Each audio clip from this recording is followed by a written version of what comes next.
mendapatkan bahagia kehidupan, sekalipun secara jasmani kami dikejar-kejar, kami dibuat sedemikian rupa agar tidak tentram, tetapi Engkau yang melindungi dan memelihara kami. Kami berbahagia Tuhan. Kami sudah memuji Engkau, mempersembahkan kesaksian, mempersembahkan nyanyian-nyanyian, mempersembahkan korban. Seberapa yang Engkau sudah taruh dalam hati kami untuk kami persembahkan kepadamu. Biarlah apa yang kami sudah lakukan bisa berkenan di hadapan hadirat-Mu. Apa yang salah, ampuni kami Tuhan. Agar kami jangan terpisah dari Dikau, tapi kami senantiasa ada ikatan hubungan dengan Engkau Tuhan. Haleluya. Saat ini kami akan duduk mendengarkan firman. Kami pun menyadari bahwa dari kami tidak ada kemampuan yang cukup untuk bisa mendengar dengan baik, untuk mengerti dan kemudian untuk dapat melakukan firman-Mu, mengingat dalam kehidupan kami. Sebab itu Tuhan, sebelum kami mendengarkan firman-Mu, kami memohon urapan Roh-Mu yang suci mulai dari hamba-Mu sampai kepada seluruh sidang jemaat. Agar kami semua tertarik kepada firman-Mu, membuka hati untuk menerima firman-Mu. Dalam hati kami menjadi iman, menjadi kekuatan kami Tuhan. Hari demi hari dalam menanti kedatangan-Mu, kami dipersiapkan secara matang Tuhan. Untuk tidak menjadi mundur, apalagi untuk menyangkal Dikau.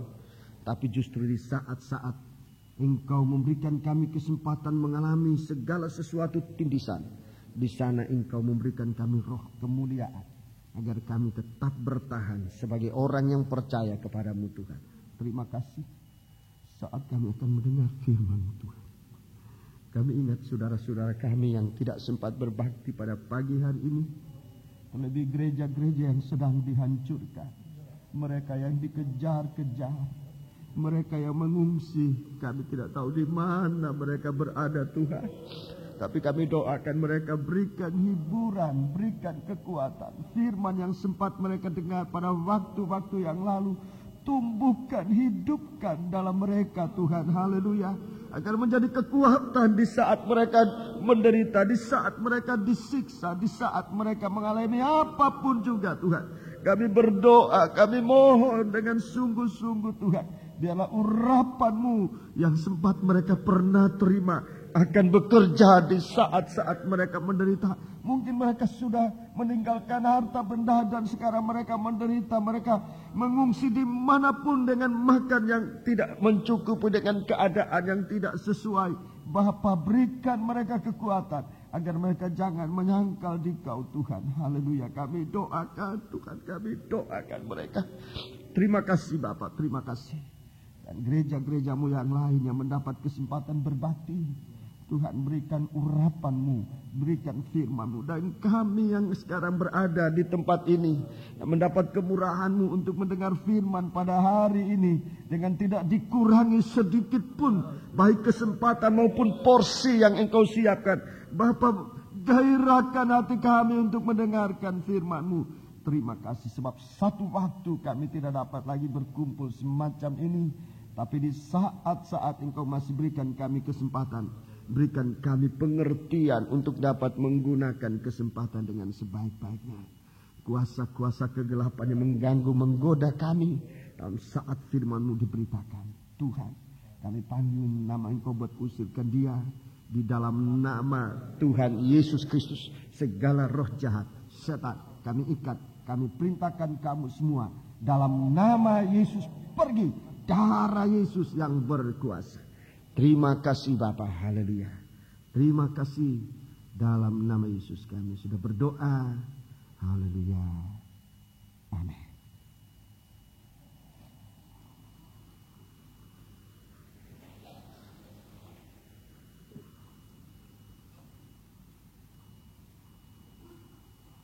Sidang jemaat yang dikasihi Tuhan, saya menyampaikan salam bahagia, selamat pagi, dan salam sejahtera saat mendengarkan firman Tuhan di dalam nama Tuhan Yesus Kristus. Kitalah orang yang mendapat kemurahan Tuhan dan kebahagiaan pada pagi hari ini untuk bisa berkumpul sebagaimana biasa. Tapi seperti mana saya selalu katakan, Sekalipun kebaktian ini adalah kebaktian biasa kita lakukan, tapi jangan jadikan kebaktian ini sebagai kebaktian kebiasaan. Kita membutuhkan Tuhan di saat kita masih mendapatkan kemurahan untuk kita bisa berkumpul. Ada saatnya kita tidak tahu kapan, di mana kita mungkin tidak bisa berkumpul. Di saat kita mungkin tidak bisa ikut kebaktian oleh karena berbagai-bagai percobaan, berbagai-bagai hal. Tapi di saat kita mendapat kesempatan semacam ini, biarlah kita bijaksana. Dalam kitab Amsal dikatakan, baiklah kita belajar kepada semut. Di saat ada kesempatan dia mengumpulkan makanan, di saat dia mendapatkan kesempatan untuk mendapatkan makan, dia mengumpulkan, sebab ada saat dia tidak dapat berbuat apa-apa. Kita masih mendapat kemurahan Tuhan, lindungan Tuhan, dan memang kita harus terus berdoa supaya kita mendapat suatu cara pemeliharaan Tuhan untuk dapat disingkirkan oleh Tuhan dari jamahan tangan si setan. Dalam puasa, doa puasa pada hari Selasa yang lalu, kita bicara tentang itu, tentang kehidupan yang tidak bisa dijama oleh Tuhan. Di saat terjadi penyiksaan, di saat terjadi pengejaran dari seteru, dari si iblis, Tuhan sedang menyiapkan anak-anaknya yang tidak bisa dijama oleh kuasa kegelapan. Bahagian yang akan disingkirkan untuk menjadi milik Tuhan. Sebab itu kita gunakan kesempatan ini. Kita gunakan kesempatan ini dengan sebaik-baiknya. Seluruh sidang jemaat saya anjurkan untuk lebih aktif, baik dalam ibadah maupun di dalam pelayanan. Bukan saatnya untuk tersandung sekarang ini. Bukan saatnya untuk menuntut keinginan daging saat. Bukan saatnya. Saat ini adalah saat perobekan daging. Dan proses yang paling tepat bagi kita adalah lewat doa penyembahan kita. Doa penyembahan adalah proses perobekan daging yang paling tepat untuk gereja Tuhan. Tetapi kalau gereja Tuhan tidak menggunakan kesempatan berdoa, berpuasa, suatu proses perobekan daging yang secara normal untuk kehidupan rohani dari gereja Tuhan, maka gereja Tuhan itu akan diserahkan pada aniaya. Dan ini saya akan meningkat nanti pada aniaya yang besar, aniaya antikris. Kita tidak usah menunggu aniaya antikris semacam itu, tetapi lebih baik kita berdoa. Jangan berikan kesempatan daging selaku tersinggung, daging ini malas-malasan, daging ini nuntut ini dan itu dan segala sesuatu yang merugikan rohani kita. Saatnya kita ini dalam proses perobekan daging, dan jalan yang Tuhan taruh di tengah-tengah sidang jemaat adalah lewat doa dan puasa. Itu suatu proses perobekan daging yang normal yang ditaruh oleh Tuhan di dalam sidang jemaat. Kita sedang digiatkan oleh Tuhan. Saku dalam pelayanan hari-hari ini, saku doa rantai saudara tingkatkan. Jangan lupa, kalau ada beberapa waktu yang lalu saudara lupakan, sekarang ingat kembali. Doa rantai itu dilanjutkan. Puasa rantai yang saudara sudah ambil bagian di dalam hati untuk ikut sebagai seorang sukarelawan. Tetapi sesungguhnya ini bukan suatu sukarelawan, tapi sebenarnya kebutuhan kita, baik secara keseluruhan sidang jemaat maupun secara pribadi kita. Jangan lupa doakan gereja-gereja yang ada di Jawa Timur yang menghadapi penghancur, yang sudah dihancurkan. Juga ada kantor-kantor pemerintah, tempat anak yatim piatu. Saya tidak bisa tahan memikirkan kalau tempat penampungan anak-anak yatim piatu yang memang sudah menderita, lalu harus dibuat sedemikian. Dan kita harus memikirkan, kita dalam doa, kita juga dalam mengambil bagian partisipasi untuk mempersembahkan persembahan apa yang dapat kita lakukan. Dan di Surabaya ini pihak Bamak sudah menyediakan diri menjadi suatu perantara yang dapat kita mengumpulkan dana atau apa saja yang dapat dipakai untuk membantu gereja-gereja yang menderita, yang sekarang sangat mereka butuhkan adalah tempat mereka berbakti. Sebab tempat mereka berbakti itu dihancurkan. Tetapi kepada sidang jemaat, cara kita bersimpati kepada mereka bukan dengan kekuatan fisik yang tidak terpuji, yaitu melanggar hukum, tapi masih ada jalur hukum yang dapat dilalui. Lebih dari jalur hukum ada jalur rohani, itu yang harus kita lalui, yaitu bagaimana menahan diri, bagaimana kita berdoa, itu jalur rohani, dan itu yang tidak bisa terkalahkan. Jalur hukum masih ada hukum yang lain yang bisa mengatasinya, tapi itu pun bisa kita lakukan. Tapi lebih daripada jalur hukum adalah jalur rohani yang tidak bisa dikalahkan oleh siapapun juga. Bahkan dapat mengalahkan musuh, meruntuhkan tembok-tembok, meruntuhkan segala blokade dari setru. Jalur itulah yang kita gunakan. Itu sebabnya dalam doa saudara, jangan lupa juga saudara-saudara kita yang hari ini tidak bisa berbakti, tidak ada tempat berbakti. Saya tidak tahu mereka mengungsi kemana untuk berbakti pada hari ini. Sebab itu kalau saudara yang mendapat waktu, mendapat tempat beribadah, lalu tidak menggunakan, saudara benar-benar menjadi orang yang tidak bijaksana. Atau kalau saya bicara secara kasar, menjadi orang bodoh yang tidak dapat menggunakan kemurahan Tuhan dengan sebaik-baiknya. Gunakanlah kesempatan ini dengan sebaik-baiknya saat mendengarkan firman Tuhan, untuk mengumpulkan bekal dalam hidup kita. Saatnya saudara tidak bisa mendengar firman, saatnya saudara tidak bisa membaca firman, tapi firman itu saat itu harus sudah mendarah daging. Kalau tidak ada Alkitab, firman sudah tertulis di akal kita, firman sudah tertulis di hati kita, sudah tertulis di mulut kita, sudah tertulis dalam perbuatan kita, sehingga kita sudah menjadi orang yang bisa dibaca oleh saudara kita. Itu sebabnya mari kita mau tekuni ibadah kita di hari-hari ini.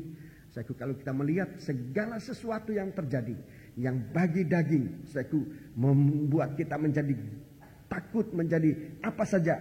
Tapi justru saat itu gereja Tuhan harus dalam pertumbuhan. Dengarkan firman Tuhan.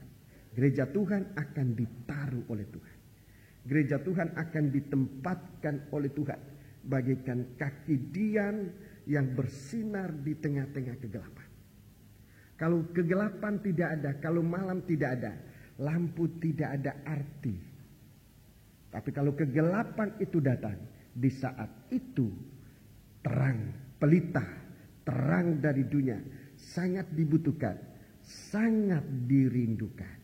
Di saat kita mengalami kegelapan, di saat itu terang itu kita pikirkan, kita ingat. Kehidupan saudara-saudara yang bersinar, yang bercahaya, dibutuhkan di tengah-tengah kegelapan. Salah satu kesaksian yang tadi kita dengar, saudaraku, seorang pemuda yang berada dalam tindisan, dalam tekanan di pekerjaan, di dalam pergaulannya, dia bisa ingat gembalanya. Sekalipun gembala itu terkecil, yang terpencil, tapi satu sinar yang ada, dia bisa membuat dia terhibur. Kita doakan pemuda itu, pemuda atau pemudi, ibu? Pemuda, ya, Pitung. Kita doakan dia supaya Tuhan tolong lindungi dan ingat kepada Tuhan selalu. Ya, sidang jemaat kalau mendengar kesaksian semacam ini bukan untuk ditertawakan, mengejek, tetapi saya lihat sikap saudara sangat indah saat mendengarkan kesaksian, turut simpati akan keadaan saudara kita. Berapa saudara-saudara yang meneteskan air mata, bersama tetesan air mata itu doakan saudara kita yang sedang menderita. Itu terjadi di dalam sidang jemaat. Mungkin saja ada salahnya, tapi semoga dengan pengalaman itu Tuhan ajar dia untuk ingat kepada Tuhan. Mulai ingat orang tuanya, ingat sidang jemaat, ingat gembalanya, sampai kepada benar-benar ingat Tuhan. Ya, puji Tuhan. Satu hal yang sangat baik yang patut kita pelihara suatu kesatuan dalam sidang jemaat ini. Saudara-saudaraku, kebaktian Natal Persekutuan di Jakarta semakin mendekat, saudara-saudaraku, dan kegiatan kita pun akan makin sibuk di hari-hari ini, saudaraku, akan makin sibuk. Doa yang tadi saya katakan, doa rantai diperketat, puasa rantai diperketat. Terima kasih saudara-saudara sukarelawan yang sudah mengambil bahagian ini, yang akan mengambil bahagian. Tentunya kami tetap buka kesempatan, selama masih ada kesempatan ini, saudara yang ingin menggabungkan diri dalam puasa rantai ini, saudara silakan menghubungi tua-tua. Dalam hal ini dua tua-tua yang mengurusi adalah Bapak Pendeta Muda Yakub dan Bapak Pendeta Muda Yusuf Wibisono. Mereka berdua di bidang rohani mengurusi hal ini. Saudara menghubungi agar semua doa ini diarahkan dalam satu arah yang tentu dan kita mendapatkan suatu kekuatan. Kemudian persiapan-persiapan di Jakarta, saudara-saudara yang BP yang masih merasa harus ke Jakarta mengurus hal-hal yang berkaitan dengan bidang saudara, jangan ragu-ragu, tetapi dengan aturan yang benar. Kalau saudara adalah pegawai, minta izin dari bos. Kalau saudara adalah pengusaha, aturlah pekerjaan yang baik agar pekerjaan jangan terlantar oleh karena saudara mengurus pekerjaan Tuhan. Rumah tangga, nikah, untuk saudara dapat kekuatan dalam mengurus pekerjaan Tuhan ini. Kita memang berada di Surabaya, tapi kita juga tuan rumah di Jakarta. Dan itu kita mengurus diri kita mengurus tamu-tamu yang akan datang. Di sana memang ada panitia, tapi kita tidak bisa mengharapkan sepenuh kepada mereka. Pengalaman ada pada kita, kepercayaan Tuhan ada pada kita. Sebab itu di sana kita jangan menjadi tamu yang minta diurus, tapi kita mengurus mulai dari saat ini. Kita sedang dilatih oleh Tuhan untuk satu gerakan rohani yang besar, di mana nanti tidak ada waktu. Sekarang masih ada waktu 3 bulan kita mendapat kesempatan untuk melakukan, dan sisanya sekarang sudah kurang dari 2 bulan, saudaraku. Satu waktu nanti kita mungkin tidak ada kesempatan, sebab gerakan ini akan berjalan cepat bagaikan kuda yang lari. Saudara baca dalam kitab Wahyu, kegerakan Roh Kudus hujan akhir itu bagaikan cepatnya kuda yang lari, saudaraku, dan cepatnya anak-anak Tuhan itu bagaikan anak panah yang ada di tangan pahlawan. Begitu dipanahkan, dia akan cepat terlepas lari dan akan mengenai sasaran. Dan kita akan menjadi menang untuk menang lagi. Kita sedang dilatih oleh Tuhan. Jangan mogok, saudaraku, jangan mogok oleh karena berbagai-bagai macam. Oleh karena berbagai-bagai macam. Tapi kita terus maju. Memang iblis akan berikan banyak rintangan, tapi rintangan itu biar merupakan satu cambuk untuk kita bangkit lebih giat. Haleluya. Jadi doa ini dan persiapan BP di bidang administrasi sudah mempersiapkan formulir-formulir. Saya mohon saudaraku, begitu formulir dibagikan dan saudara ambil, saudara bantu pekerjaan dari administrasi ini dalam hal mengisi dan kemudian melakukan aturan-aturannya agar pengurusan tidak bertele-tele. Waktu kita kurang dari 2 bulan, hanya tinggal beberapa hari.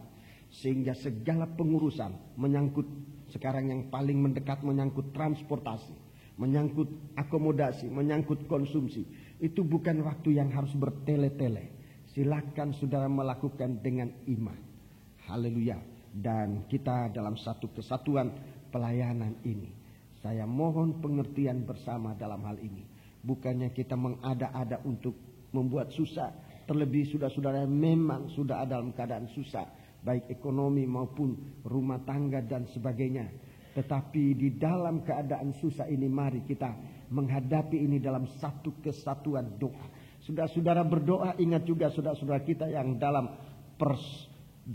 kesusahan, dalam percobaan karena ekonomi mereka, pekerjaan dan sebagainya, karena rumah tangga dan berbagai-bagai hal, agar kita benar-benar dalam satu kesatuan yang siap untuk maju dalam pelayanan bersama ini. Semoga dalam pelayanan ini Tuhan memberkati kita sekalian, sedang memberkati dan akan tetap memberkati kita sekalian. Puji Tuhan. Mari saya membaca dalam kitab Wahyu pasal 1. Kita ditampilkan oleh Tuhan bagaikan kaki dian emas. Bagaikan kaki dian emas. Sebuah ayat yang untuk kesekian kalinya kita terpaku dengan ayat ini. Tetapi begitu dalamnya ayat ini sehingga kita masih membaca pada pagi hari ini adalah ayat yang ke-12.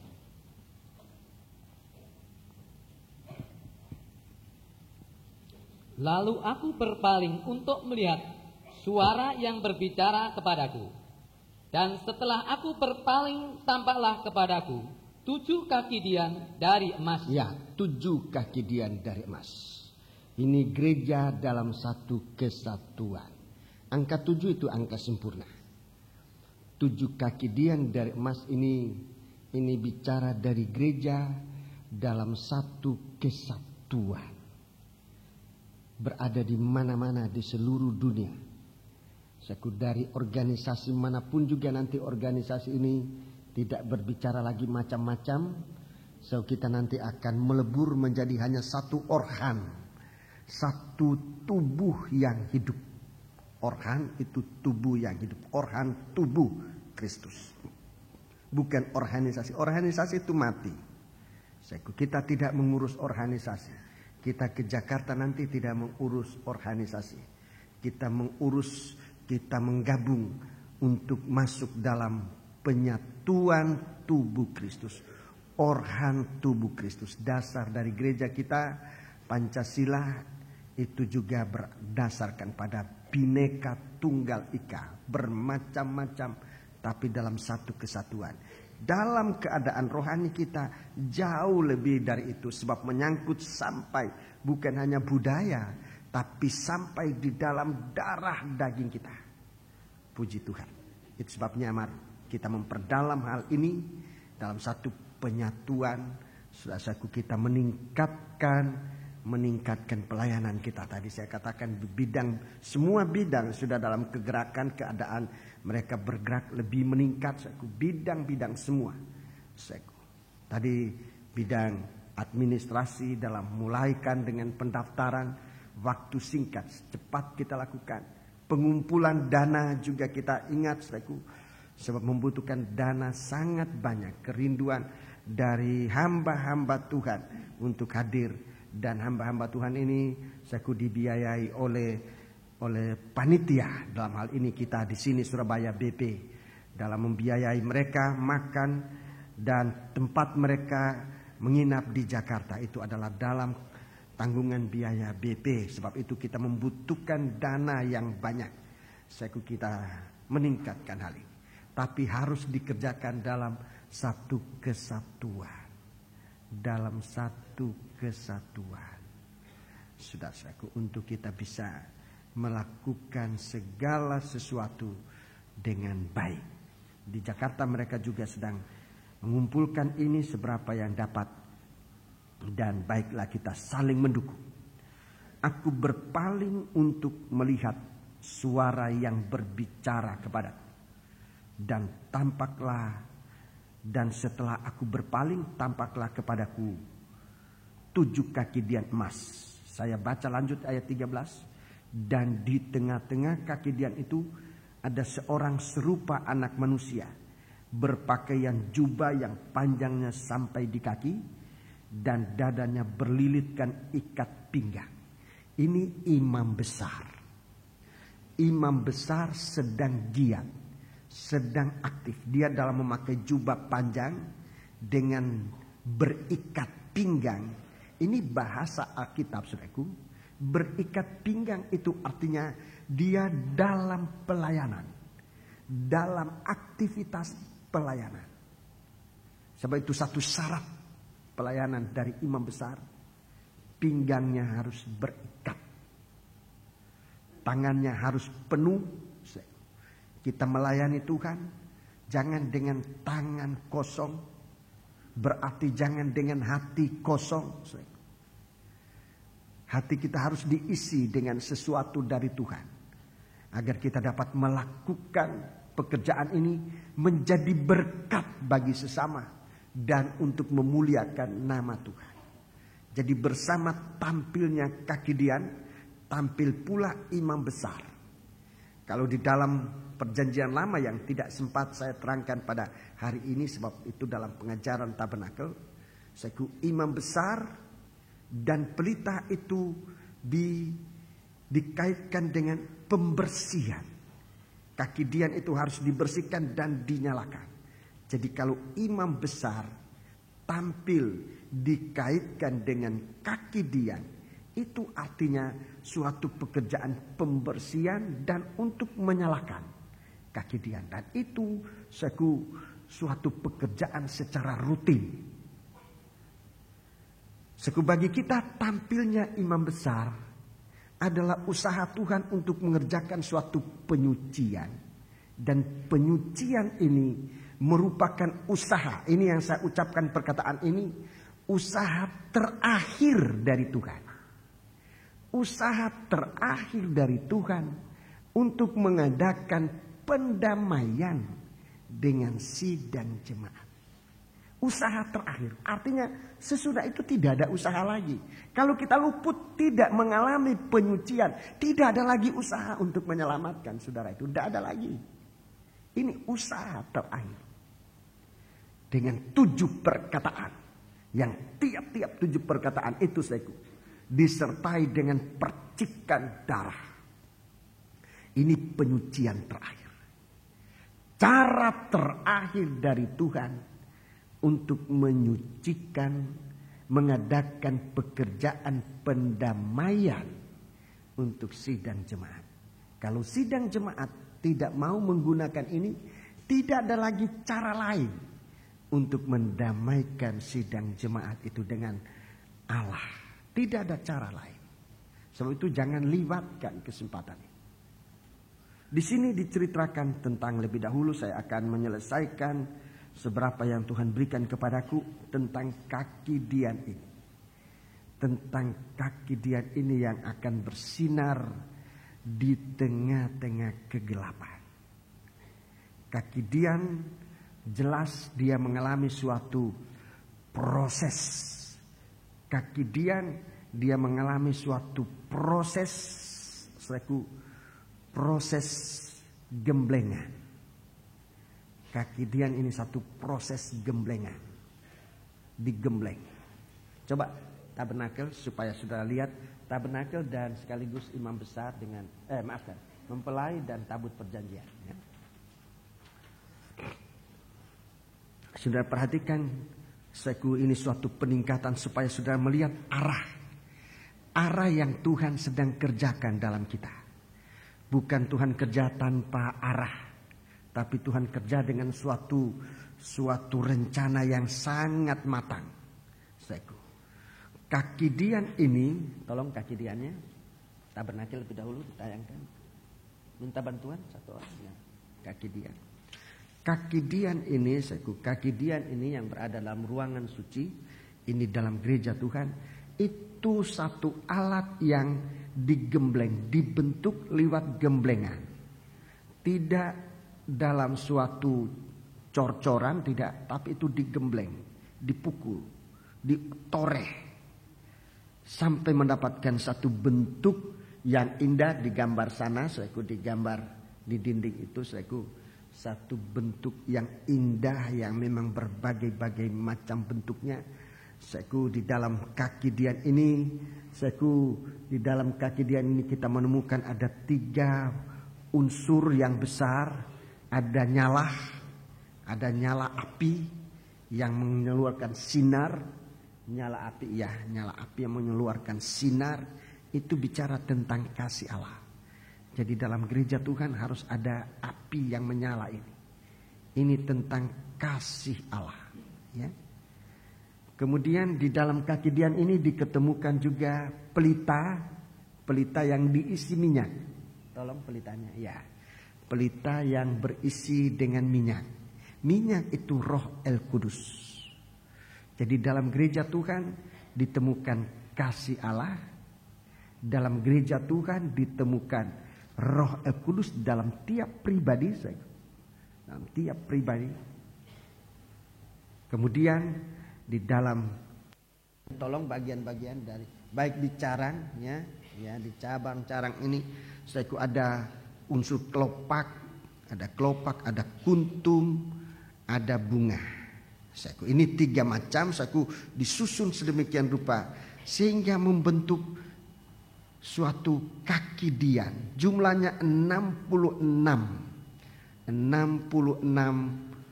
unsur, saudaraku. Kelopak, bunga atau kuntum, dan ya bunga dan kuntum. 3 macam ini digabungkan menjadi satu kesatuan. Dan tiap carang, saudaraku, ada 3 kali 3 unsur ini. Sehingga satu carang itu ada 9 unsur.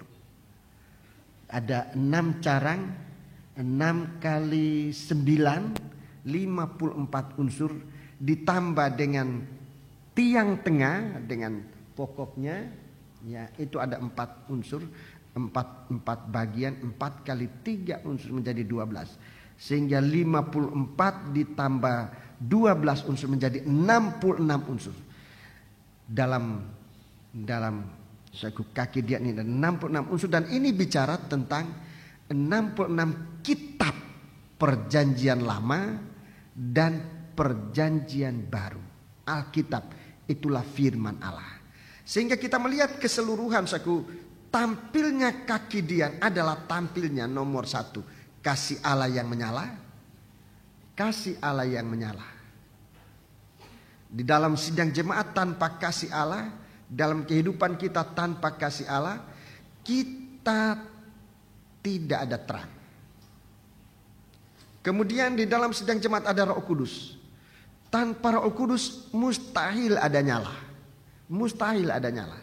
Ada kegiatan tetapi tidak menghasilkan nyala. Salah satu kekurangan dari kaki dian yang ada dalam kitab Wahyu ini, pasal 2 dan pasal 3, adalah satu sidang jemaat yang kelihatan hidup tetapi sebenarnya mati.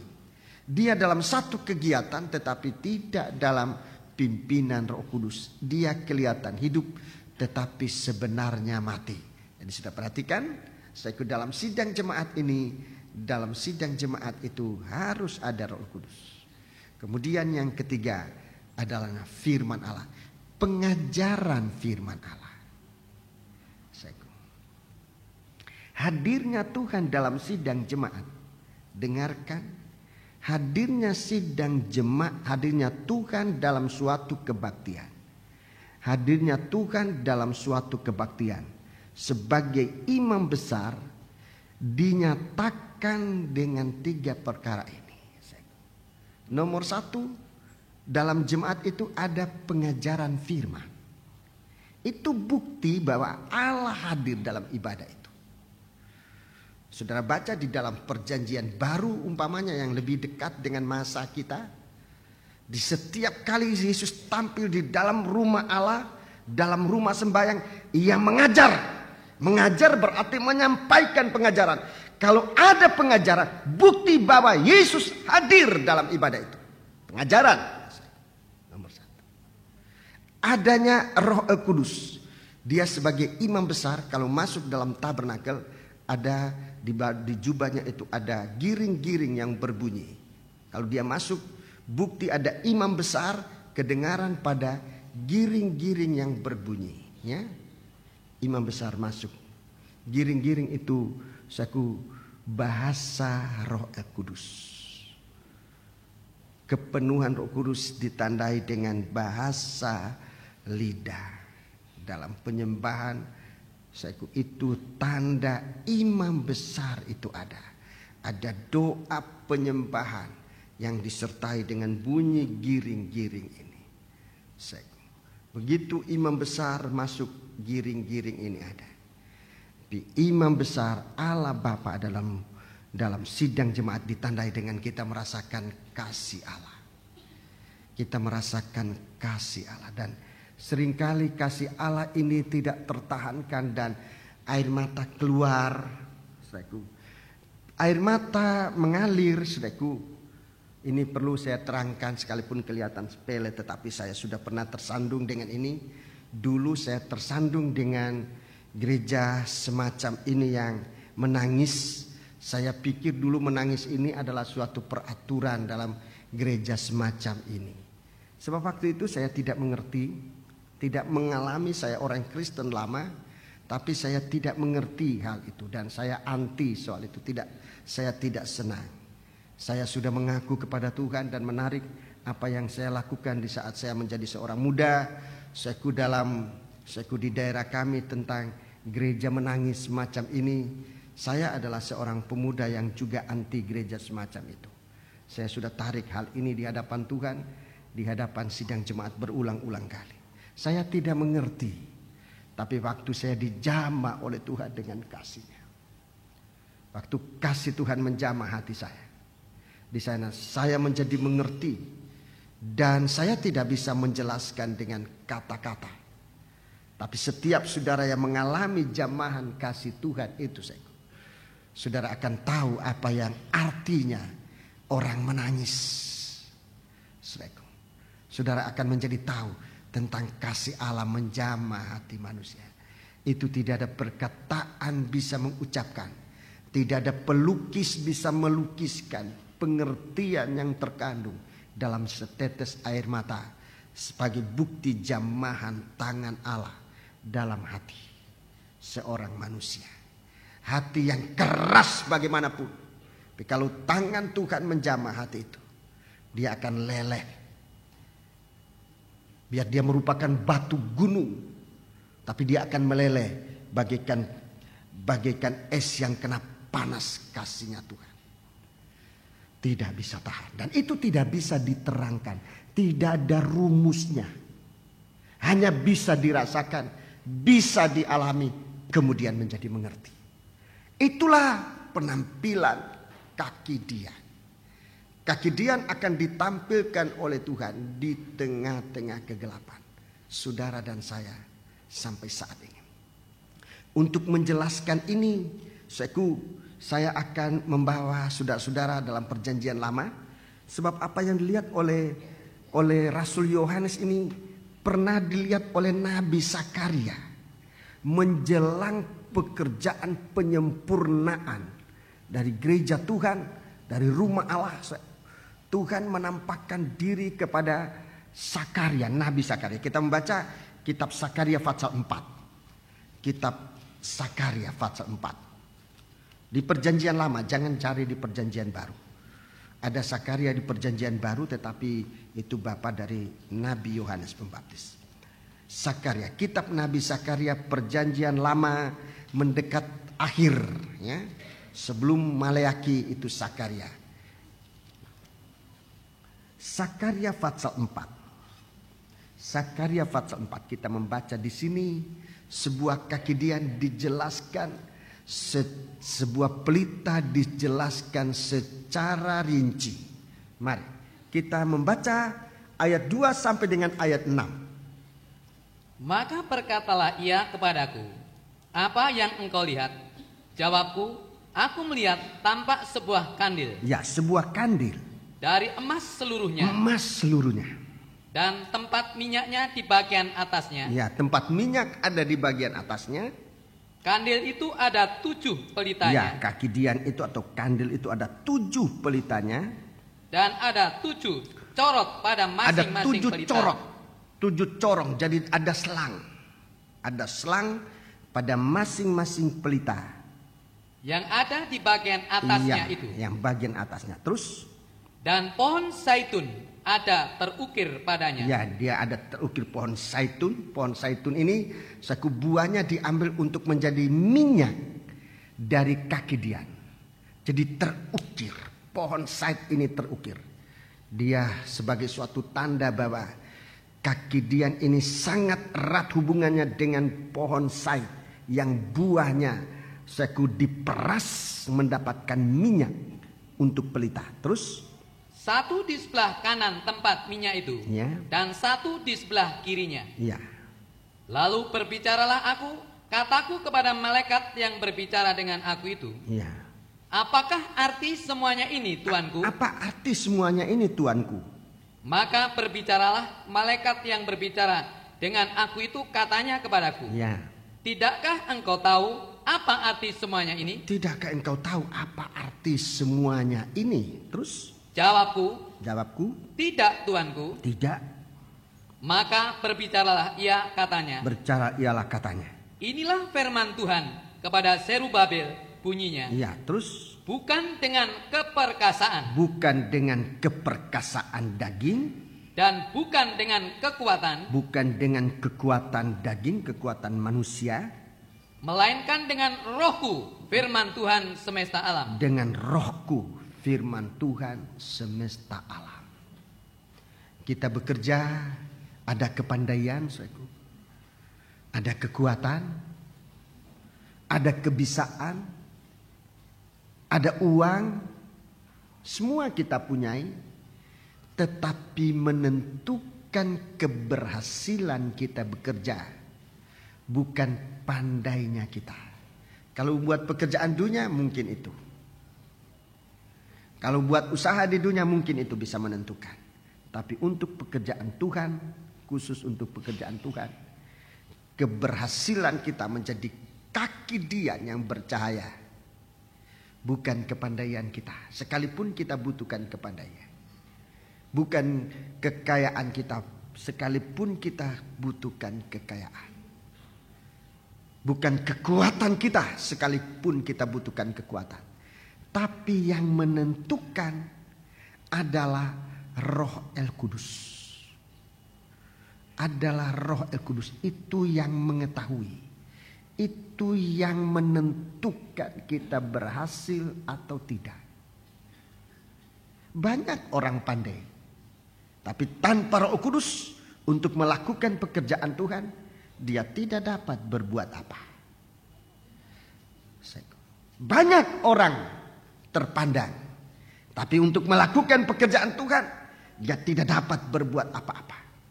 Bahkan Rasul Paulus sendiri dia berkata, setiap kali aku harus menghadapi sidang jemaat, menghadapi saudara-saudara, kata Rasul Paulus, aku gemetar, ketakutan. Rasul Paulus seorang pandai, seorang sarjana. Rasul Paulus seorang sarjana, seorang pandai. Tapi setiap kali dia menghadapi sidang jemaat, dia berada dalam rasa ketakutan.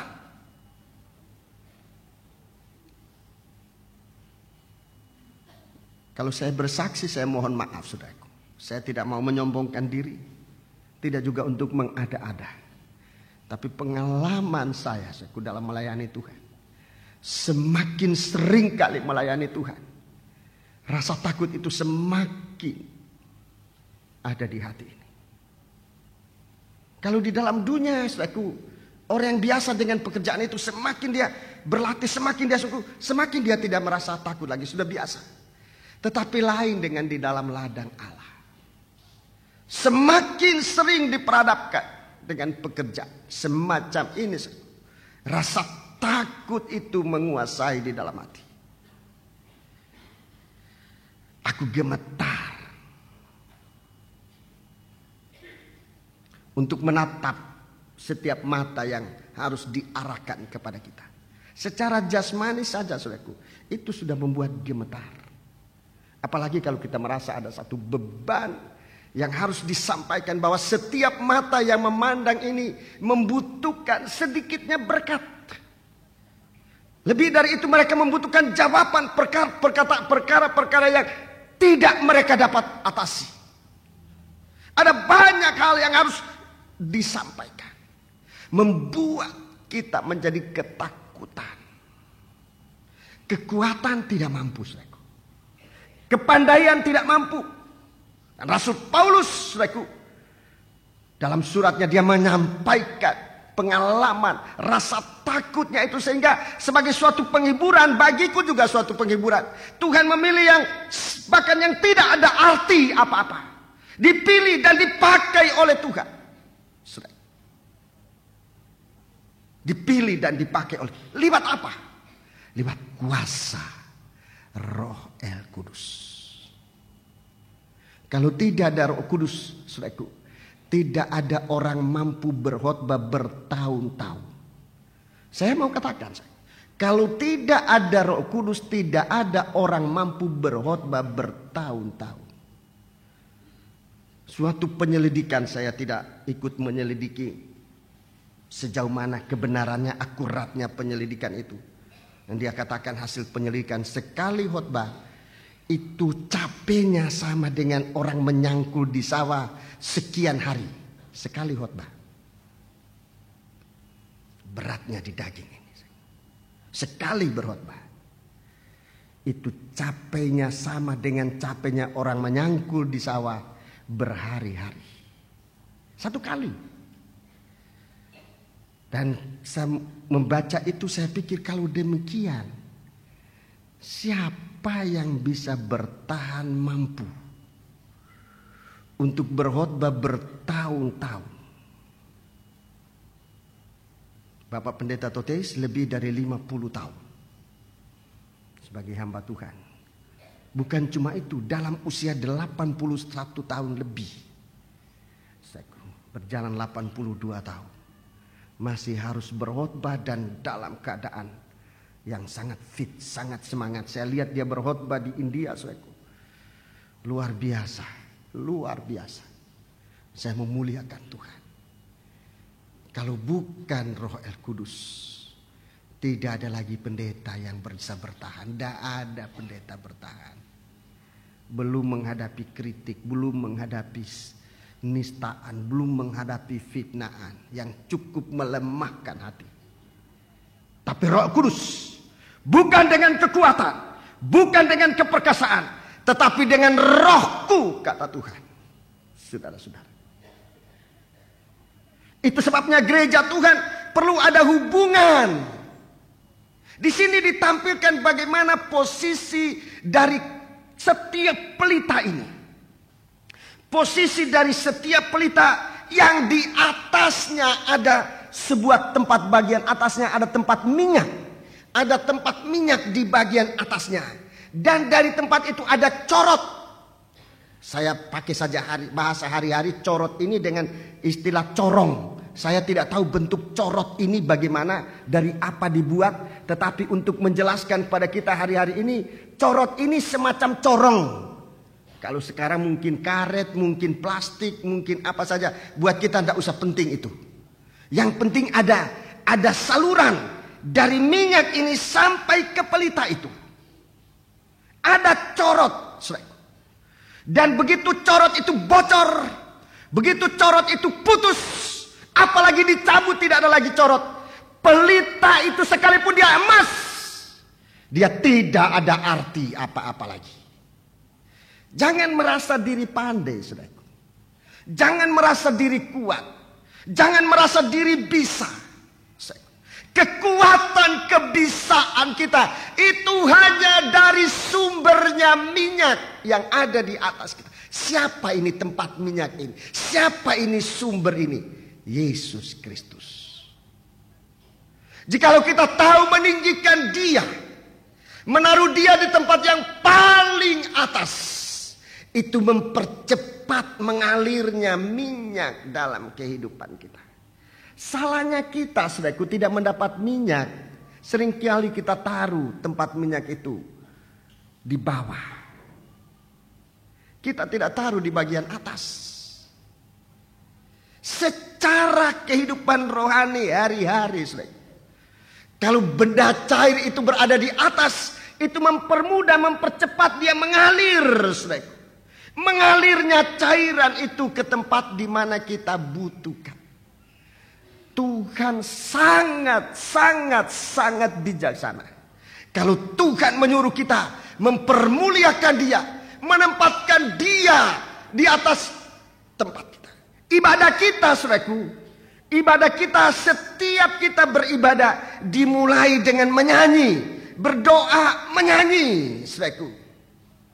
Itu bukan dikarang begitu saja oleh hamba-hamba Tuhan yang sudah mendahului kami, senior-senior, yang sudah membuat ibadah terjadi semacam ini. Tidak secara kebiasaan, tetapi oleh ilham Roh Kudus, Mereka sudah menyusun acara sedemikian rupa ini.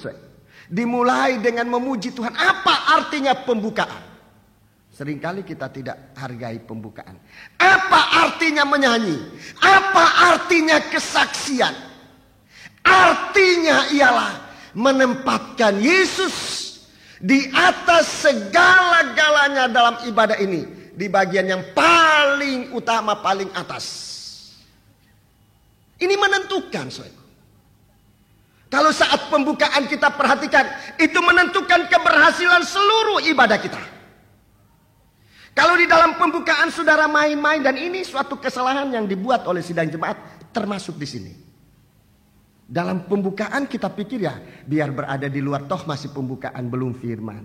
Kita masih ngurus ini, ngurus itu, ngurus perusahaan, ngurus dagang, ngurus apa. Saudaraku, yang sebetulnya bisa diurus sesudah kebaktian. Kita masih ngomong-ngomong. Lebih celaka lagi kalau sementara orang memuji Tuhan, menempatkan Tuhan di tempat yang tinggi, kita ngerasani orang di luar. Saudara punya ibadah tidak akan berhasil. Sekalipun saudara adalah seorang pandai, sekalipun saudara adalah seorang yang perkasa. Sebab bukan oleh kekuatan, bukan oleh gagah manusia, keperkasaan manusia, tapi oleh Rohku. Dalam pembukaan kita meninggikan, mengagungkan Tuhan, menempatkan Dia lebih dahulu di tempat yang tinggi. Memuji ini bukan menyanyi penghiburan semacam di dunia sana. Memuji laut, memuji angin sepoi-sepoi, angin mamiri, memuji pantai nyiur melambai dan sebagainya. Bukan. Kita memuji Tuhan sama dengan ingin menempatkan Tuhan di tempat teratas. Kesaksian menempatkan Tuhan di tempat teratas. Saya sangat menghargai ucapan terima kasih saudara kepada gembala saudara. Saya menghargai tapi saya seringkali merasa begitu berat kalau ucapan terima kasih ini hanya diarahkan kepadaku sebagai seorang gembala. So, saya tahu apa yang saya lakukan itu hanya dari Tuhan, bukan dari saya. Dari Tuhan. Saudara-saudara. Itu sebabnya biar Dia yang diutamakan. Biar Dia yang ditinggikan. Itu dalam kebaktian kita mulai dengan memuji Tuhan. Keberhasilan kita dalam memuji Tuhan banyak menentukan hasil ibadah kita di saat kita mendengar firman, di saat kita nanti menyembah Allah. Perhatikan ini. Saudara-saudara yang pimpin puji-pujian, jangan asal tunjuk nyanyian. Berdoa sungguh-sungguh. Saudara membawa sidang jemaat untuk menempatkan Kristus sebagai yang tertinggi. Jangan banyak komentar yang tidak ada artinya, sebab komentar itu nanti banyak dalam firman Allah. Ngajak sidang jemaat untuk bagaimana dia menempatkan Kristus sebagai tempat minyak berada di atas, diutamakan. Sebab itu, saudaraku, pembukaan itu penting. Bukan tidak penting, oh aku datang nanti firman aja. Begitu habis firman saya pulang. Padahal masih ada hal-hal yang lain yang saudara sangat perlukan. Keberhasilan kita untuk ditampilkan sebagai kaki Dia. Puji Tuhan. Jadi saya sudah tunjukkan ini pelita ini adalah gereja Tuhan. Kaki Dian, tempat minyak. Kaki Dian itu gereja Tuhan. Tempat minyak itu adalah, tempat minyak ini adalah Yesus Kristus. Roh Kudus itu dari Tuhan. Kalau aku pergi, aku akan menyuruh, aku akan memberikan, mengutus roh itu. Waktu Yesus mengutus murid-murid, dan itu akan masih terjadi di akhir zaman, suatu pengutusan secara pribadi, hembusan dari Tuhan yang terakhir, merupakan suatu kegerakan Roh Kudus hujan akhir. Itu sangat penting. Sekarang yang akan saya bicara banyak dalam kesempatan ini justru corot ini. hubungan antara tempat minyak dan kaki dia. Di situ letak masalah. Kalau kita sudah ditebus oleh Tuhan dengan harga mahal, dengan darahnya, sehingga kita ditampilkan di mata Tuhan bagaikan emas murni. Sebab seharga darah. Jadi gereja Tuhan itu tidak murah. Seorang imam tidak murah. Saudara punya harga mahal di hadapan Tuhan. Seharga darah Yesus tidak bisa dinilai dengan berapapun uang. Uang apapun yang termahal di dunia ini, saya tidak tahu uang apa. Saudara dinilai oleh Tuhan dengan korban, dengan darah. Dan itu tidak bisa dinilai oleh manusia siapapun juga. Tidak bisa diganti. Itu sebabnya sebagai gembala saya sangat mempertahankan seorang imam. Kecuali imam itu sendiri sudah memang tidak mau menghargai dirinya, ya, saya tidak ada usaha lagi. Sebagai seorang gembala, ini doa saya. Doa penyautan kepada Tuhan. Apa yang saudara lakukan menjadi beban saya juga dalam doa. Bukan saya juga, tetapi menjadi beban dalam saya harus menyampaikan pertanggungan jawab di hadapan Tuhan. Saya tidak bisa berkata, hukum aja dia Tuhan, dia berbuat salah sendiri, biar aja dia dihukum. Saya tidak bisa bicara begitu kepada Tuhan.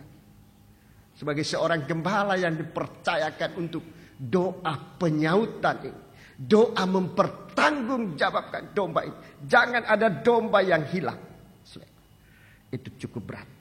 Satu beban yang sangat berat untuk seorang gembala. Kalau domba itu menghilang, terhilang dari Tuhan, tanggung jawabnya sungguh berat.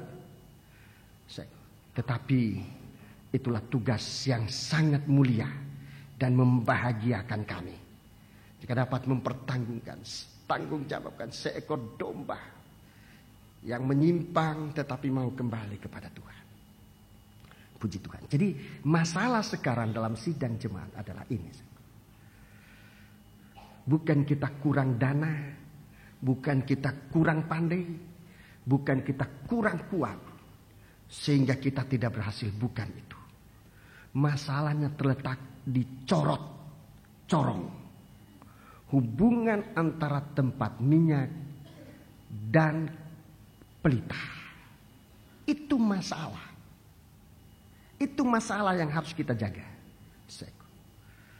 Jangan sampai itu rusak. Kalau itu rusak, gagallah kita.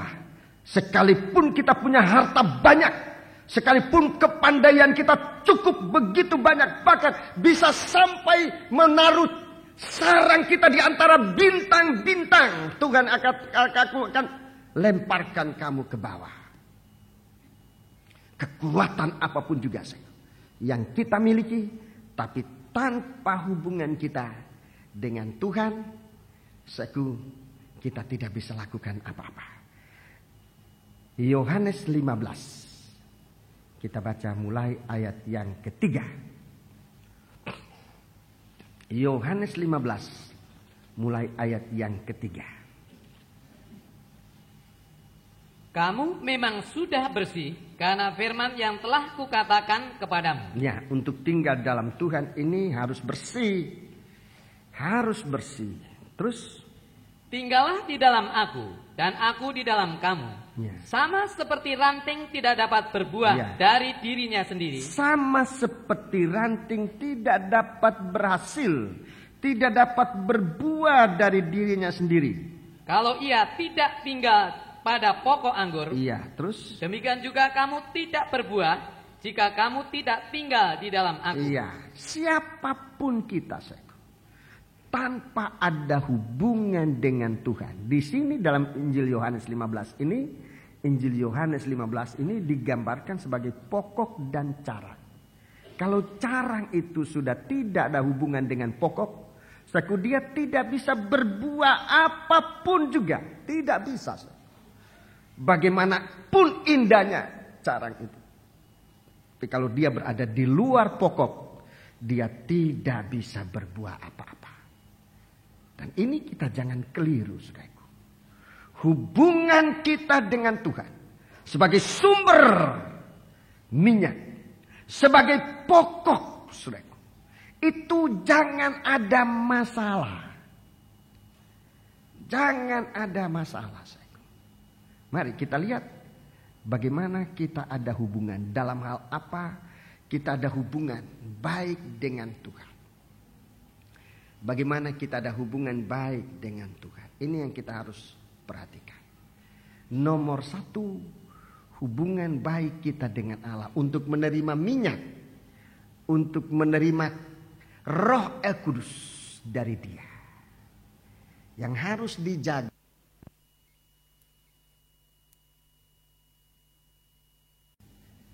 Itu nomor satu. Mengasihi Allah. Di berapa tahun yang lalu, saudaraku, kita menerima pengajaran tentang kasih. Yang menyampaikan itu adalah Bapak Pendeta Toteis.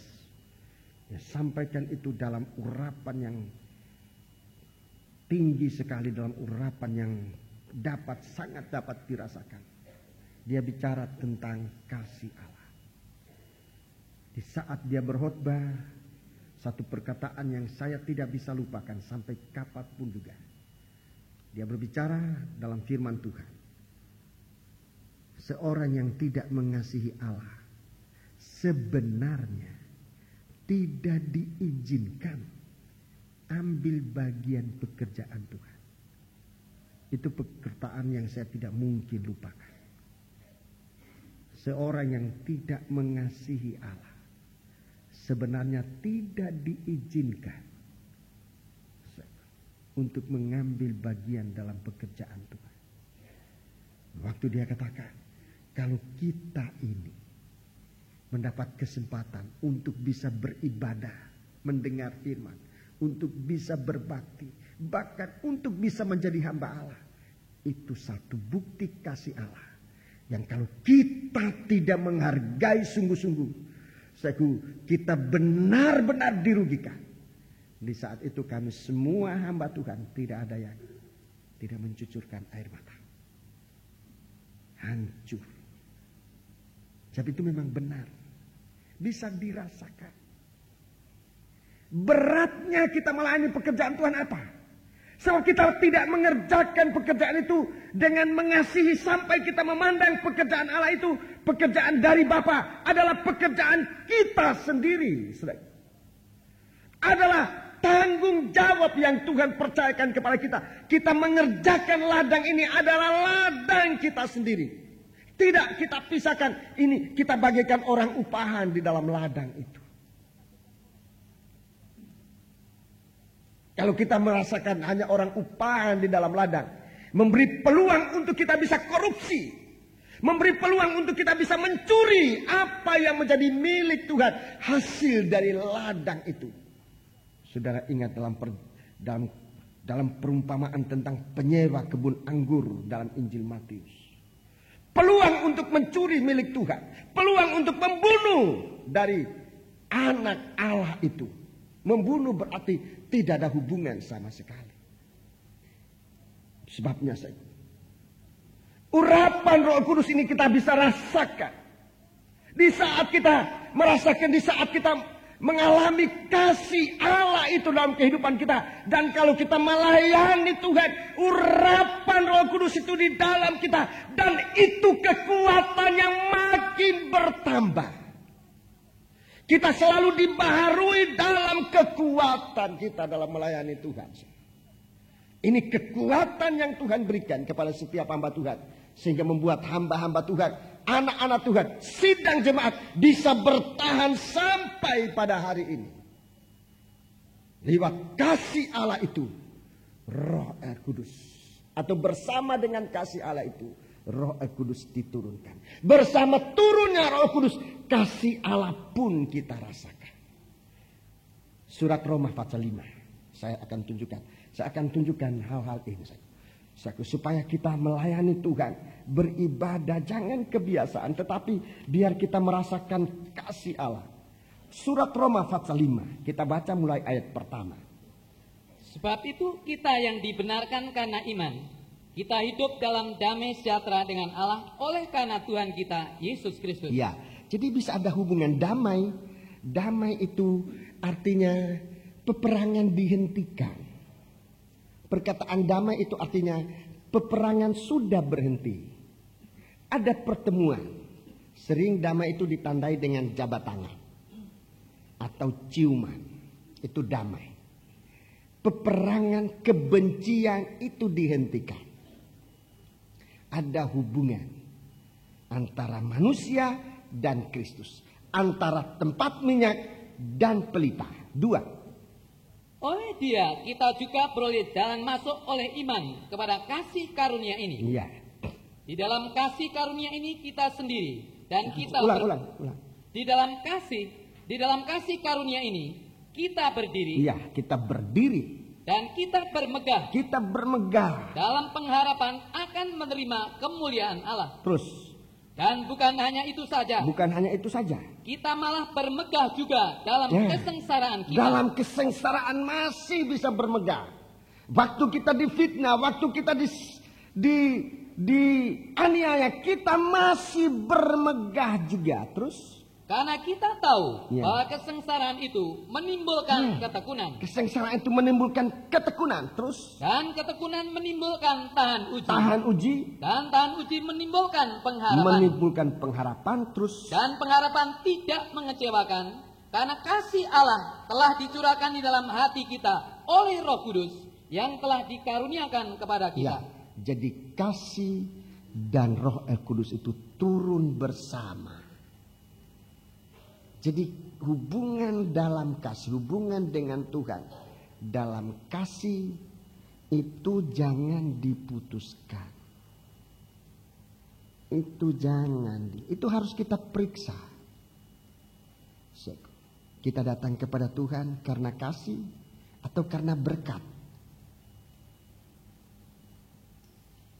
Kalau karena berkat, sekalipun ada kasihnya, tetapi lain kali kasihnya kita lupa, yang kita lihat kita besarkan berkatnya. Di saat tidak ada berkat kita menjadi kecewa. Tetapi kalau kasih Allah ini selalu menyertai di saat kita diberkati, di saat kita justru dalam keadaan disengsarakan, dalam kesengsaraan. Tapi kalau kasih, hubungan kita dengan Tuhan adalah hubungan dalam kasih Allah, itu Roh Kudus terus mengalir dalam kita. Kita terus dalam ketekunan, kita terus di dalam ketekunan, kita terus di dalam pengharapan. Ini yang harus dijaga. Pertama, apakah kita melayani Tuhan dengan kasih-Nya?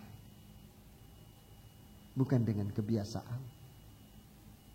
Kalau kita melayani Tuhan dengan kebiasaan, itu kebiasaan lama-lama bisa berkarat. Menjadi orang Kristen karatan. Ibadah kebiasaan tidak menghasilkan apa-apa. Tapi kalau dengan kasih Allah, dalam Yesaya pasal 40, justru di saat kita menantikan Tuhan, kekuatan kita makin dibaharui dari sehari kepada hari yang lain. Itu kasih. Tidak ada omelan. Kalau kebiasaan ada omelan. Ada keluhan.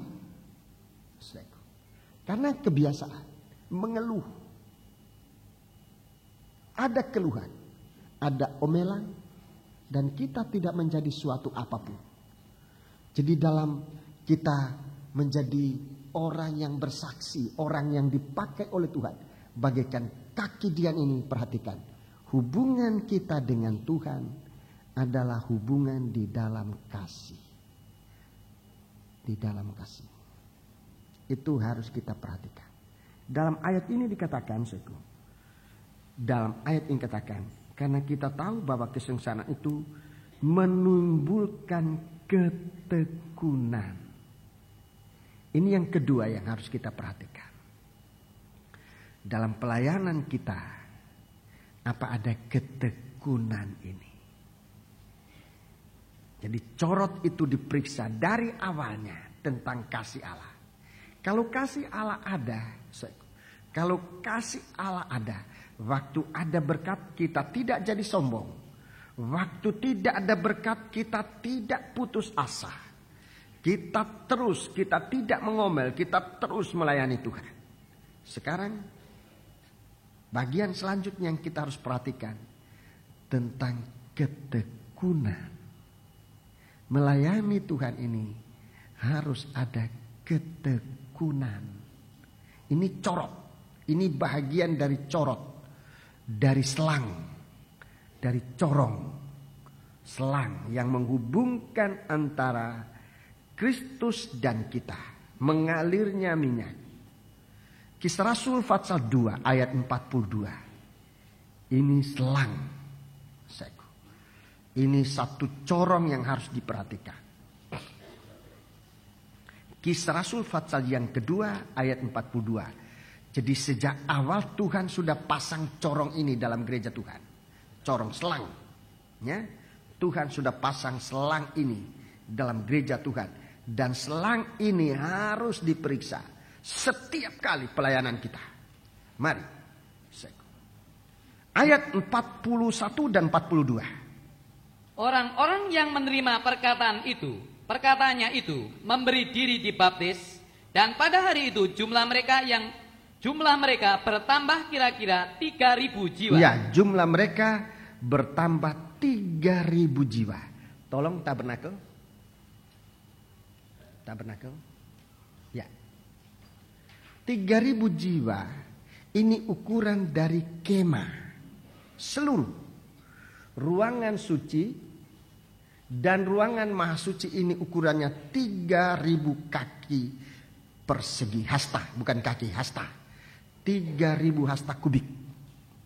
Panjang 30 hasta, ya. 20, coba 20 dari bawah 20 sampai pintu gerbang, pintu tirai itu 20, ya. Itu ruangan suci. Ditambah 10 panjang ruangan maha suci. Jadi semuanya 30. Lebarnya 10 hasta. Tingginya 10 hasta. Tinggi tidak kelihatan di sini. Tapi tingginya 10 hasta. Sehingga isi dari ruangan suci ini 30 kali 10 kali 10. 3.000 hasta kubik. Ini isi dari.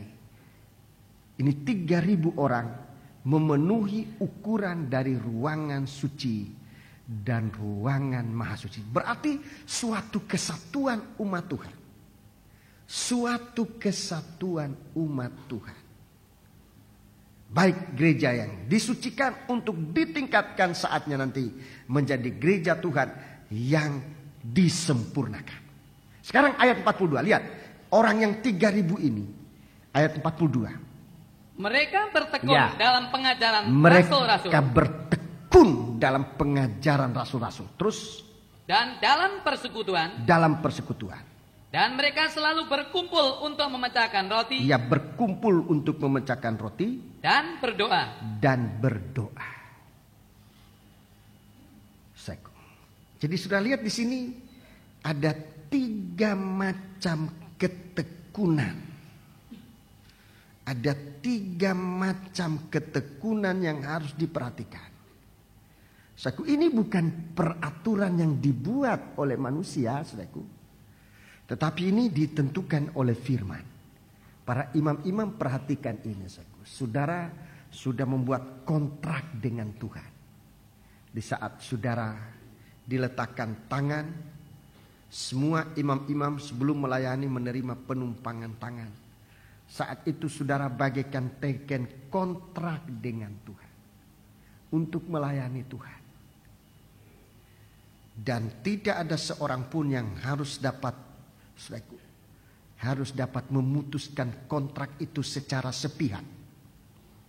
Saudara sudah banyak melakukan memutuskan kontrak dengan Tuhan secara sepihak.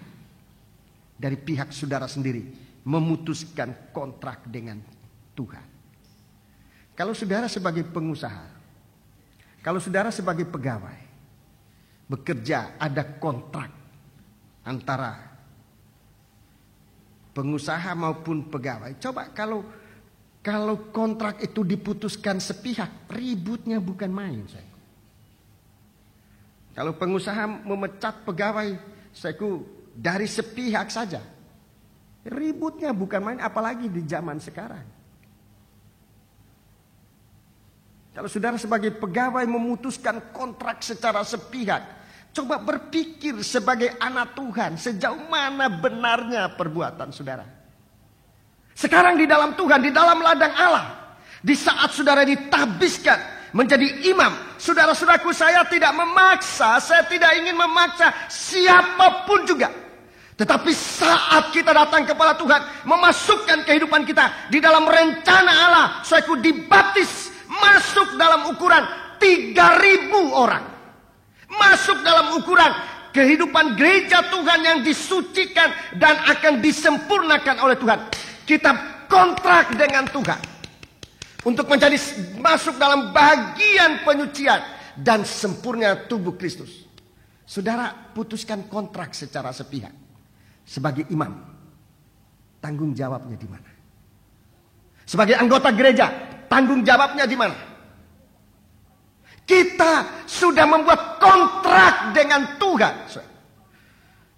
Tuhan menurunkan lewat penumpangan tangan dari gembala ataupun tua-tua sidang. Kita ditabiskan menjadi imam, menjadi orang yang percaya kepada Tuhan. Saat saudara dalam baptisan air, sebelum baptisan air saudara ditabiskan, saudara diselamkan pakai nama dari Tuhan Yesus Kristus. Kontrak sudah kita tanda tangani. Tapi seenaknya kita putuskan kontrak itu. Satu waktu kita harus berhadapan dengan Tuhan. Sekarang seperti tidak ada kelihatan apa-apa. Mau berbakti atau mau tidak berbakti. Seperti saya sebagai gembala mau apa? Apa saya mau menghukum kalau saudara tidak mau berbakti? Saya tidak punya kekuasaan sejauh itu. Tetapi ini suatu tanggung jawab yang satu waktu kita tidak bisa menghindar dari takhta pengadilan Kristus. Kita harus bertanggungjawabkan kontrak yang pernah kita putuskan secara sepihak tanpa ada suatu perbaikan dengan Tuhan. Saudaraku, bukannya saudara tidak bisa berbakti, boleh berbakti bisa. Tapi selama kontrak itu belum kita selesaikan, bagaikan corong itu ada bocornya. Saya tidak mau menghakimi saudara. Tetapi coba saudara rasakan selama kebocoran itu tidak diperbaiki. Sementara orang lain dalam urapan, dalam jamahan kasih Tuhan, saudara adalah orang yang kering. Sekali lagi saya tidak mau menghakimi. Saudara yang tahu apa yang saya katakan ini benar atau tidak. Saat orang bisa mendengar firman Allah dengan hancur hati, bisa merasakan kasih Allah, saudara menjadi kering dan tidak ngerti apa-apa. Masalahnya biasanya ditimpakan kepada gembala. Karena gembala khotbah terlalu panjang lah. Karena gembala bicara terlalu dalam atau terlalu ringan atau guyonan. Memang kami ada kesalahan-kesalahan. Dan saya sebagai hamba Tuhan secara pribadi, kalau saya merasa itu kesalahan, saya akan perbaiki. Tapi kalau saya tidak merasa itu suatu kesalahan, apapun yang saudara katakan, saya akan terus jalan. Ini suatu tanggung jawab sebagai seorang pembawa firman. Saudara perhatikan. Jadi ada ketekunan ini. Itu suatu corong yang harus kita periksa. Kalau sekarang pelayanan kita, ibadah kita, nikah kita, rumah tangga kita, kemudian menjadi tersendat-sendat tanpa pengaruh kuasa Roh Kudus, kita periksa, kita tetap diakui oleh Tuhan sebagai anak Tuhan. Tuhan tetap menempatkan diri sebagai Allah yang kita sembah. Tetapi dalam kita berdoa, rasanya tidak ada hubungan. Ya hubungan ini yang rusak. Corong ini yang rusak. Corong ini yang harus diperbaiki. Jangan Tuhannya yang kita umpat. Tuhan dah dengar doa saya. Tuhan pilih kasih. Saya lebih baik tinggalkan Tuhan. Ini banyak kali yang kita lakukan. Banyak kali kesalahan kita salahkan ke orang lain. Coba periksa corongnya ini, ada baik atau enggak. Sebab untuk kita bisa tampil sebagai kaki Dian yang bercahaya, corong ini, tekun. Memang dalam ketekunan ini banyak hal kita alami, saudara. Di sini ada 3 ketekunan dan saudara, dinyatakan dalam 3 macam ibadah kita. Kebaktian umum, tekun dalam kebaktian umum. Tekun dalam kebaktian umum.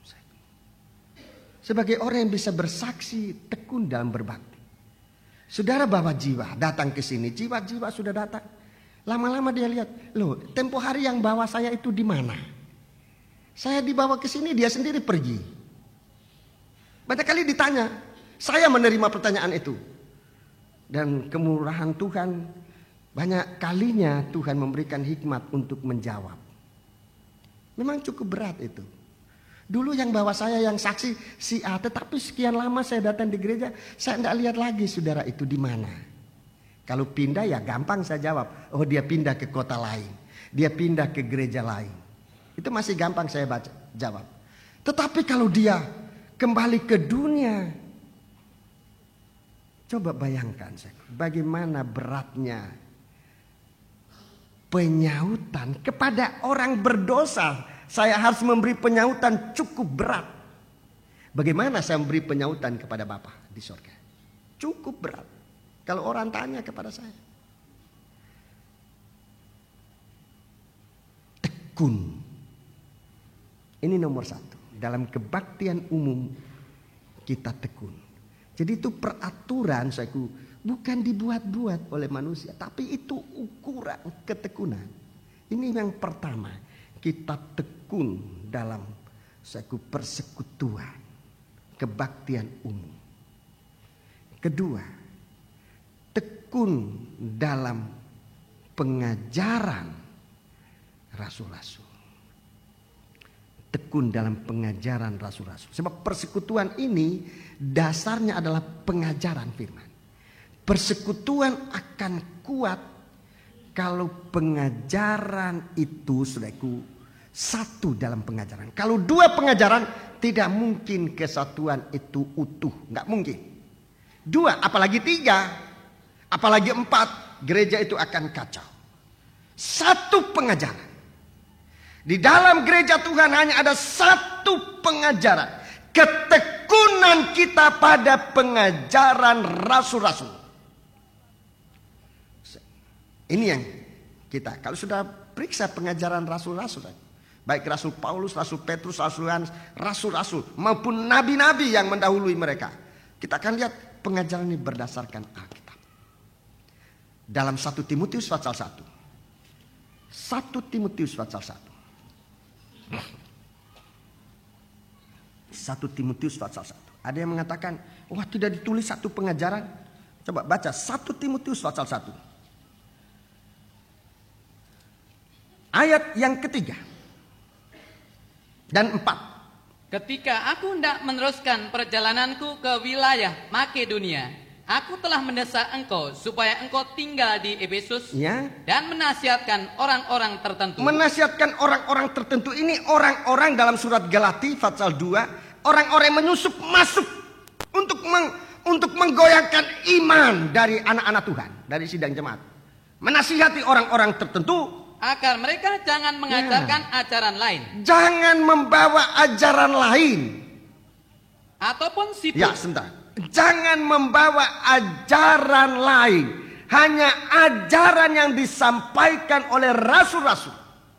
Jangan ada ajaran lain. Terlebih ajaran tentang hari kedatangan Tuhan. Dalam surat Tesalonika itu diulangi. Tapi sekarang saya sebut ini. Jangan ada ajaran lain. Saudara berada di mana-mana mungkin menemukan ajaran ini, ajaran itu. Jangan bawa masuk dalam sidang jemaat. Itu akan menggoncangkan sidang jemaat. Tua-tua punya kewajiban. Sebabnya tua-tua jangan lengah dalam pengajaran. Sebab saudara punya tugas agar mencegah.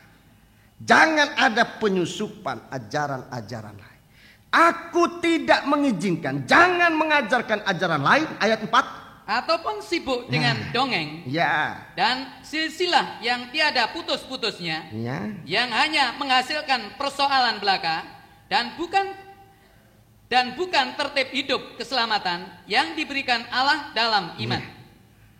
Jadi dongeng, cerita yang macam-macam, yang cerita gembalaan, gereja sana, gereja situ dan sebagainya, membanding-bandingkan. Dalam bersaksi jangan membanding-bandingkan. Gereja ini, gereja itu, jangan, itu bukan kesaksian itu, saudara. Pendetaku dengan pendeta sana, jangan membanding-bandingkan. Itu bukan kesaksian. Jangan mengajarkan ajaran lain dan cerita dongeng-dongeng, cerita yang tidak membawa ketenteraman, ke apa namanya tadi ayat 4 itu,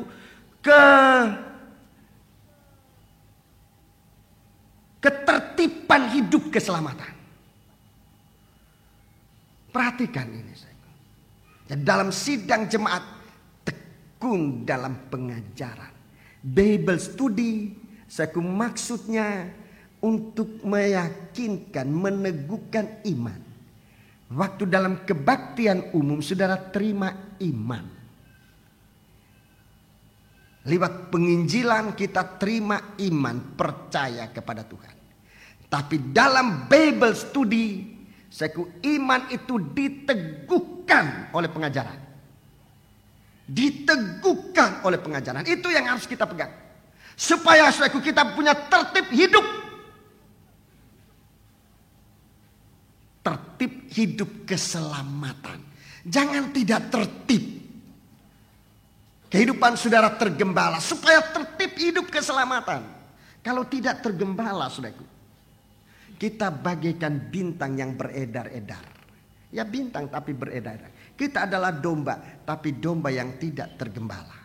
Dalam BTFI kita dengar domba yang tidak tergembala. Ini domba bisa diperjualbelikan. Dan kita harus hati-hati itu. Kita sekali sudah ditebus oleh Tuhan. Dalam kitab Zakaria ada domba-domba semacam ini. Saya tidak bicara soal itu sekarang. Tetapi supaya tertib hidup keselamatan itu di dalam kita. Tergembala dengan baik. Hidup tertib keselamatan itu dalam pengajaran. Itu bicara tentang penggembalaan. Dalam penggembalaan saya. Dalam soal membayar perpuluhan aja saya. Kalau saudara tidak tergembala, saudara membayar perpuluhan di mana aja saudara suka. Sebab tidak punya gembala. Tidak ada tempat saudara makan. Perpuluhan itu disampaikan kepada Tuhan. Di mana kita dipelihara. Mendapat makanan rohani. Kalau saudara di sini ada dari gereja lain. Yang ada di sini, saudaraku. Saudara punya perpuluhan, jangan kasihkan saya. Saudara di sini datang bertamu, kami ucapkan selamat datang, selamat berbakti bersama kami. Tapi perpuluhan saudara kepada gembala saudara. Itu tertib hidup selamat. Tertib hidup selamat. Persembahkan itu kepada gembala saudara. Jangan ke saya. Saudara punya perpuluhan menjadi salah, tidak ada arti apa-apa. Di sini ada tempatnya. Perpuluhan yang saudara merasa tergembala di sini. Ini ada tempatnya. Ada yang memberikan lewat saya dan sebagainya atau lewat istri saya. Saya gembala di sini. Kalau saudara punya masalah. Saudara punya masalah. Gembala saudara bertanggung jawab. Punya masalah, tanya advis. Saudara mau tanya kemana advis? Kalau gembala-gembala, maafkan saya ucapkan kalimat ini. Tahu aturan hidup. Aturan hidup keselamatan. Dia akan suruh, ayo pergi ke gembalamu. Tanya nasihat itu kepada gembala. Saya selalu berbicara itu. Saya selalu peralamatkan kembali. Tanya kepada gembala. Gembala yang punya penyautan. Ada banyak saudara-saudara yang bertanya advis kepadaku. Tapi saya bilang yang memberikan nasihat dalam masalah saudara, apalagi menyangkut nikah, itu percobaan yang paling berat. Itu menyangkut hidup atau mati, selamat atau tidak, saudara. Saya suruh ke gembala. Kalau saya bisa berbicara kepada saudara, ini belum nasihat gembala. Tidak ada pertanggungan jawab, tidak ada penyautan.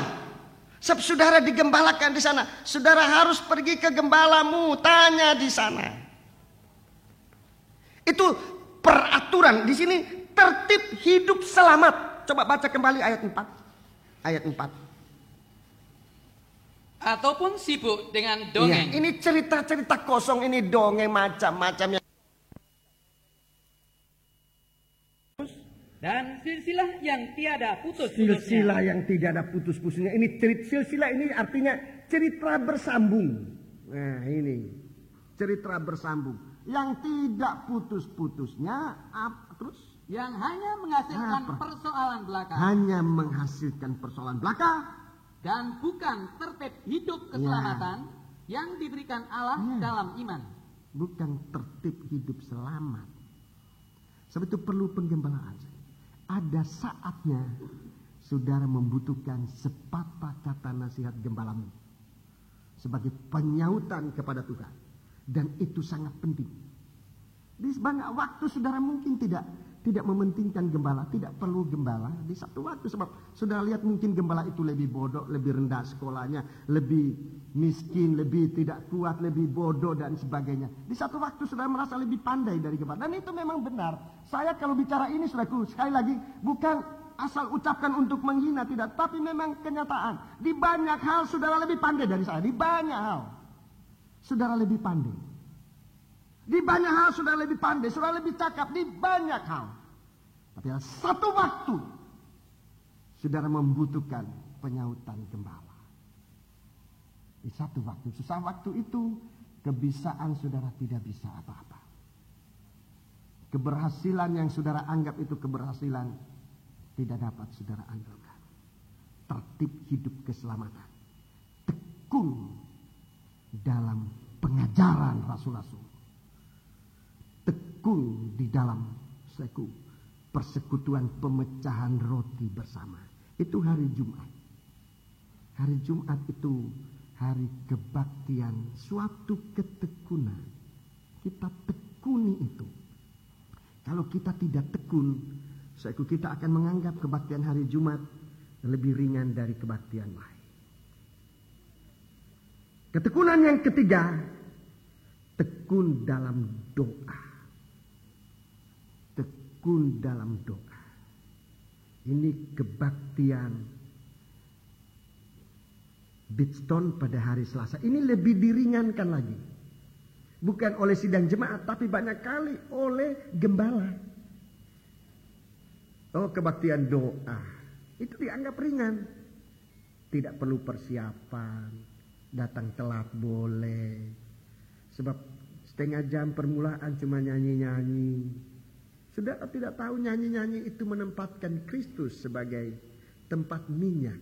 Di tempat yang paling atas. Agar kita, kalau saudara sudah berusaha tapi memang tidak dapat kesempatan. Memang ya terlambat. Itu Tuhan tahu saya. Tapi kalau sengaja terlambat. Ini yang harus perlu kita pikirkan. Sengaja sebetulnya tidak perlu terlambat. Tapi karena kita tidak tekun, akhirnya kita terlambat. Kalau saudara memang dalam kesibukan, sudah berusaha tapi sudah maksimal, Tuhan tahu itu. Tuhan tahu. Saya tidak bisa memaksa saudara juga demikian. Tuhan tahu itu. Tapi di saat saudara menyembah, saudara tidak rasa apa-apa. Kalau saudara tadinya memang tidak bisa lepas begitu ketatnya, tetapi akhirnya saudara datang. Saat itu Tuhan memberikan saudara suatu kesempatan untuk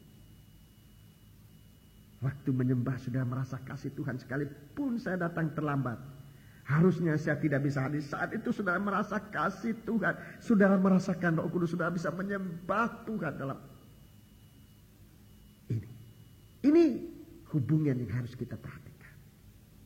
Ketekunan Dan ini banyak kali saya di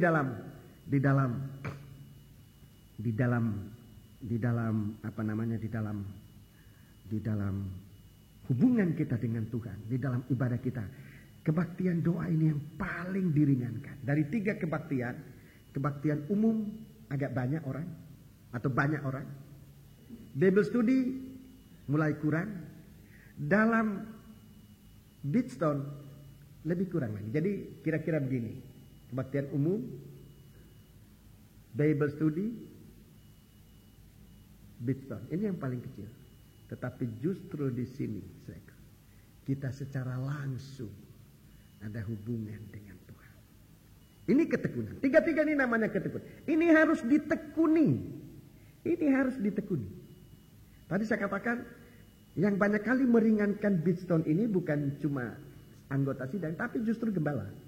Kalau saya bicara ini, saya bicara buat diri saya, untuk saya ditegur oleh Tuhan. Jangan meringan. Lain kali ini kita, wah ini serahkan si A saja, serahkan si B saja kan. Toh cuma Beatstone, bisa ditinggalkan. Kok diringankan? Tidak seperti kebaktian minggu, kebaktian Bible study. Ini banyak kali sangat diringankan. Para imam-imam, pimpinan imam-imam, perhatikan. Ketekunan. Sebab kalau tidak ada ketekunan, itu berarti corong ini ada karat, ada penyumbat. Jangan heran kalau kita melayani Tuhan, saudaraku, kelihatan berhasil, tetapi sesungguhnya tidak berhasil. Sebab apa yang terjadi itu bukan oleh Roh Kudus, tapi oleh kekuatan kita, oleh kegagahan kita. Dan satu waktu kita akan lihat bahwa hasil itu bukan hasil dari pekerjaan Roh Kudus. Itu buah yang tidak bisa dipersembahkan kepada Tuhan. Aku menunggu buah anggur yang baik, tapi kudapati hanya buah anggur yang asam. Mengapa? Sebab tidak ada hubungan. Kita tidak ada hubungan dengan Dia. Sebagai seorang pelayan, hubungan dalam doa sebelum kita melayani Tuhan itu perlu ada.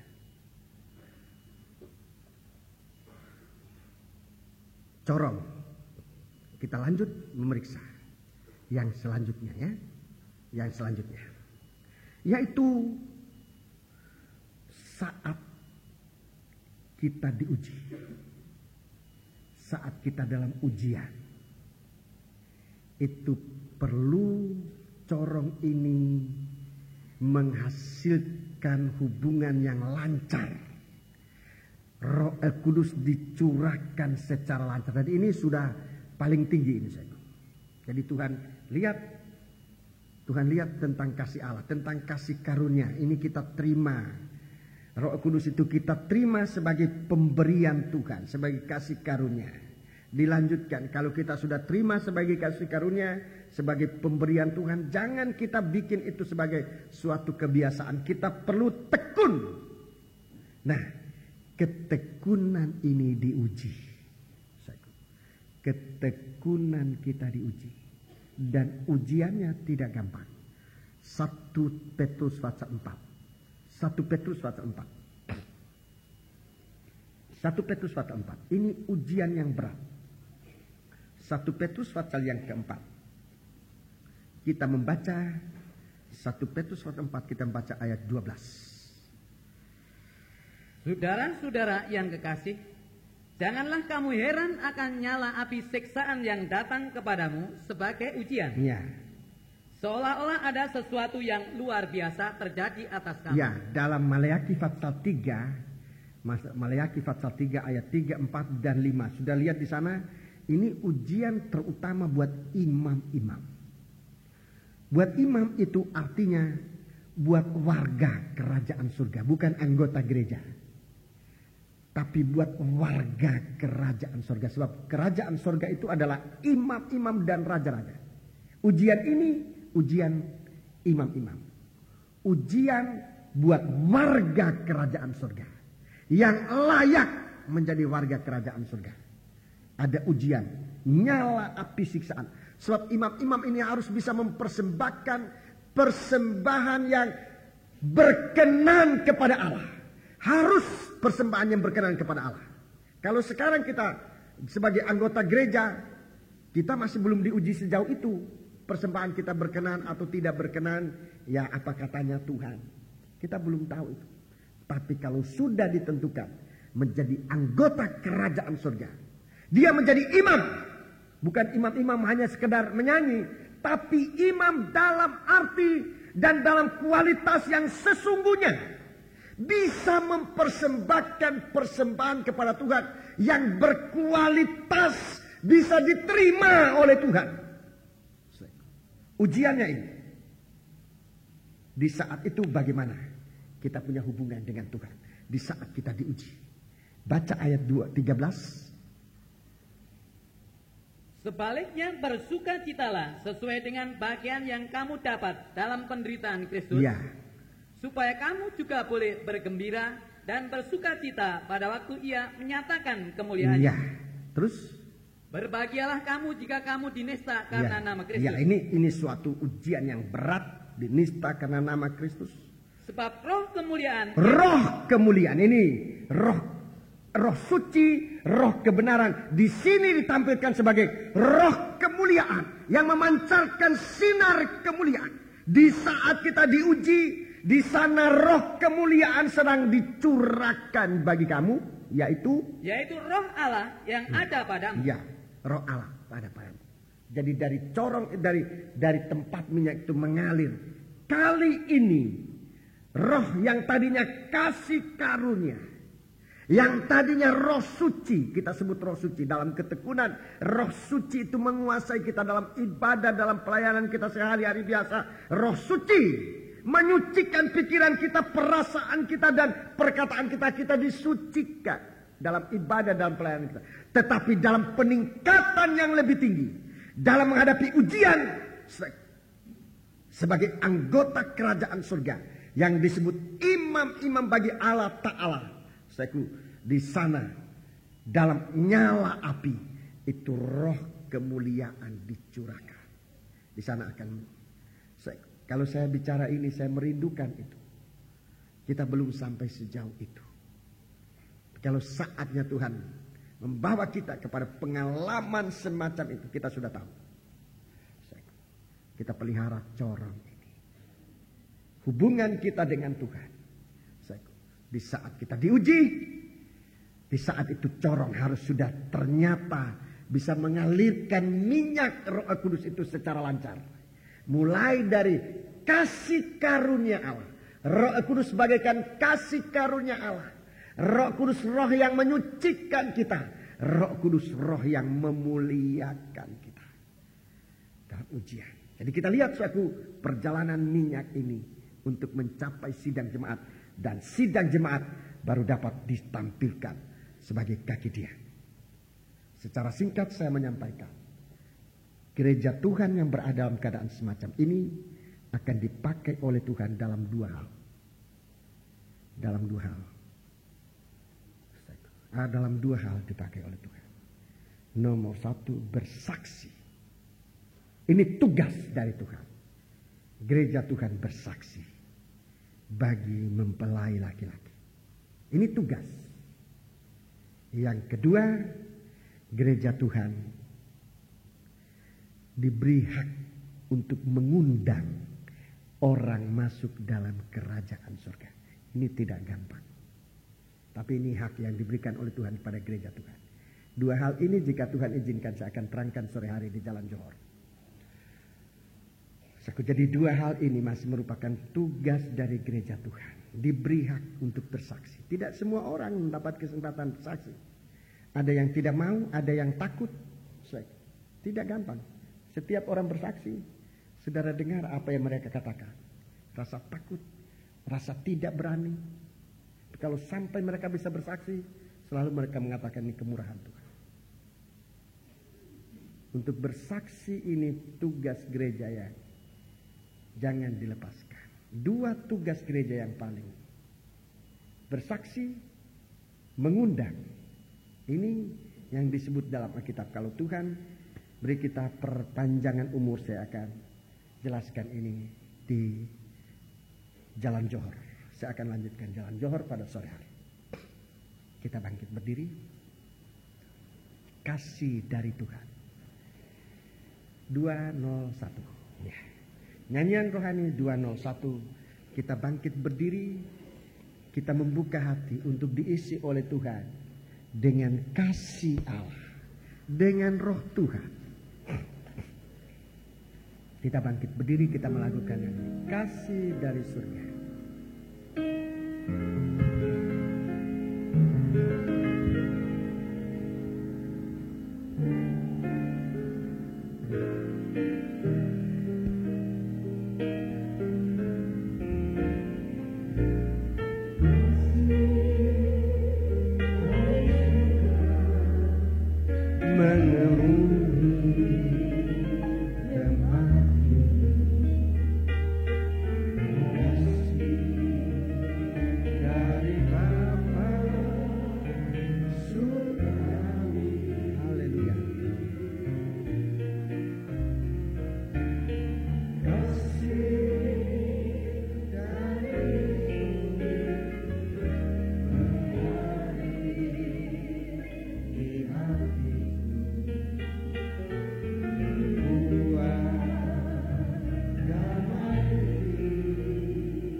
Dari surga, dari tempat yang paling tinggi.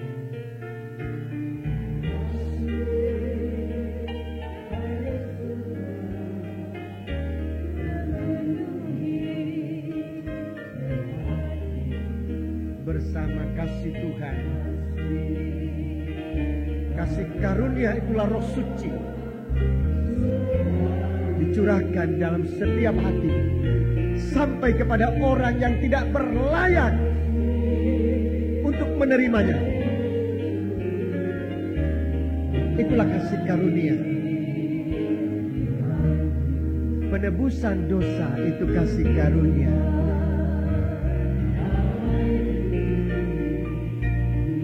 Ulangi, kasih dari surga.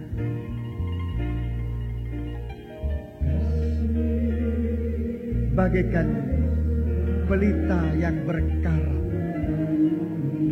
Sebenarnya kita tidak layak untuk menerima kasih ini. Tapi kalau kita bisa merasakan, itulah kasih karunia Tuhan. Kalau kita buka hati, Roh Kudus akan langsung masuk. Dan sidang jemaat disucikan dengan Roh Kudus.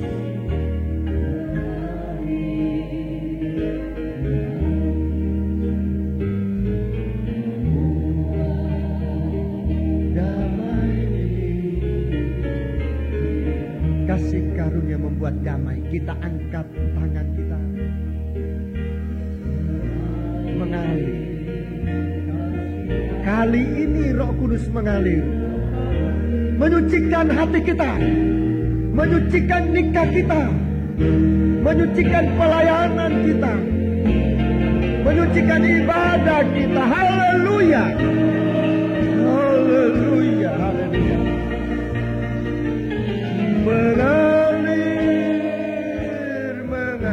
Mengalir sampai roh kemuliaan.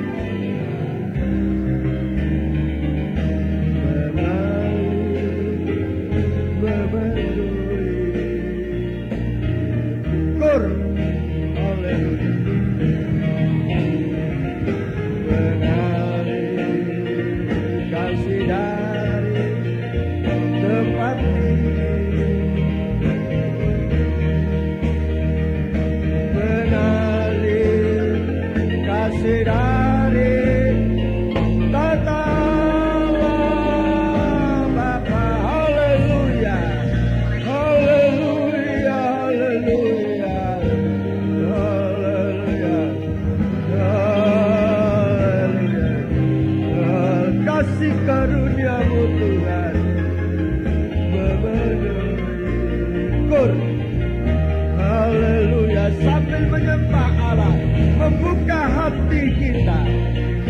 Haleluya. Dari dalam tinggi. Haleluya, haleluya.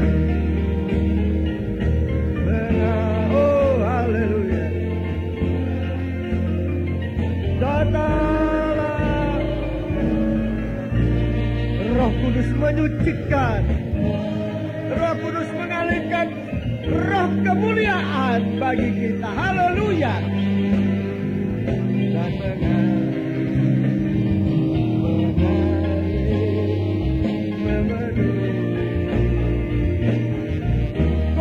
haleluya, kita menyembah Allah. Haleluya, haleluya, haleluya. Tempat tinggi, haleluya, mengalir kasih dari Allah. Haleluya, haleluya.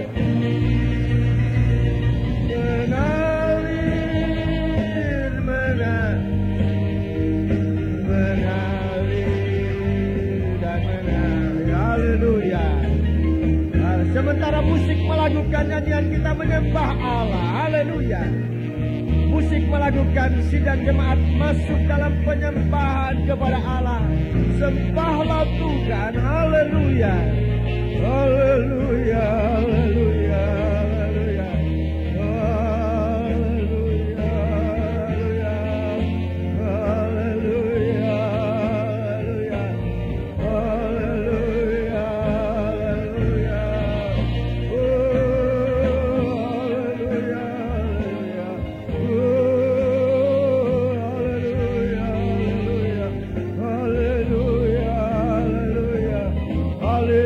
Kasih karunia-Mu bagi kami, mengampuni dosa kami, mendamaikan kami dengan Engkau. Oh, haleluya, haleluya, haleluya, haleluya, haleluya. Dari tempat yang maha tinggi, Engkau mengalirkan kasih-Mu untuk mendamaikan kami dengan diri-Mu, Tuhan. Haleluya. Engkau alirkan kasih-Mu untuk menyucikan kami, Bapa. Haleluya, haleluya, haleluya, haleluya. Supaya kami bisa mempersembahkan persembahan yang rohani yang berkenan kepada Engkau, Tuhan. Engkau alirkan roh kemuliaan di saat kami mengalami ujian-ujian, ya Tuhan. Bagaikan nyala api yang menyambar kehidupan kami, roh kemuliaan Kau berikan kepada kami. Bapa, lindungi sidang jemaat ini dari tangan-tangan kotor si jahat, agar kami benar-benar terpelihara hanya bagi Dikau. Lindungi keluarga kami, lindungi ibadah kami, lindungi pelayanan kami, sidang jemaat-Mu dimanapun berada. Terima kasih Tuhan, terima kasih. Haleluya. Kami persembahkan persembahan ini kepada Engkau. Semoga persembahan kami ini dapat Engkau terima. Bagikan persembahan yang memuliakan nama-Mu, berkenan di hadapan hadirat-Mu Tuhan. Biar Engkau bertambah-tambah di dalam kami. Kami makin hari makin berkurang, sampai saatnya hanya Engkau di dalam kami yang dapat dilihat oleh sesama kami manusia. Kalau kami menghadap Engkau, Engkau mengenal kami Tuhan. Terima kasih Bapa. Biarlah gambar teladan Engkau ada di dalam kami, ya Bapa. Terima kasih Bapa. Dalam nama Yesus kami sudah berdoa. Haleluya. Amin.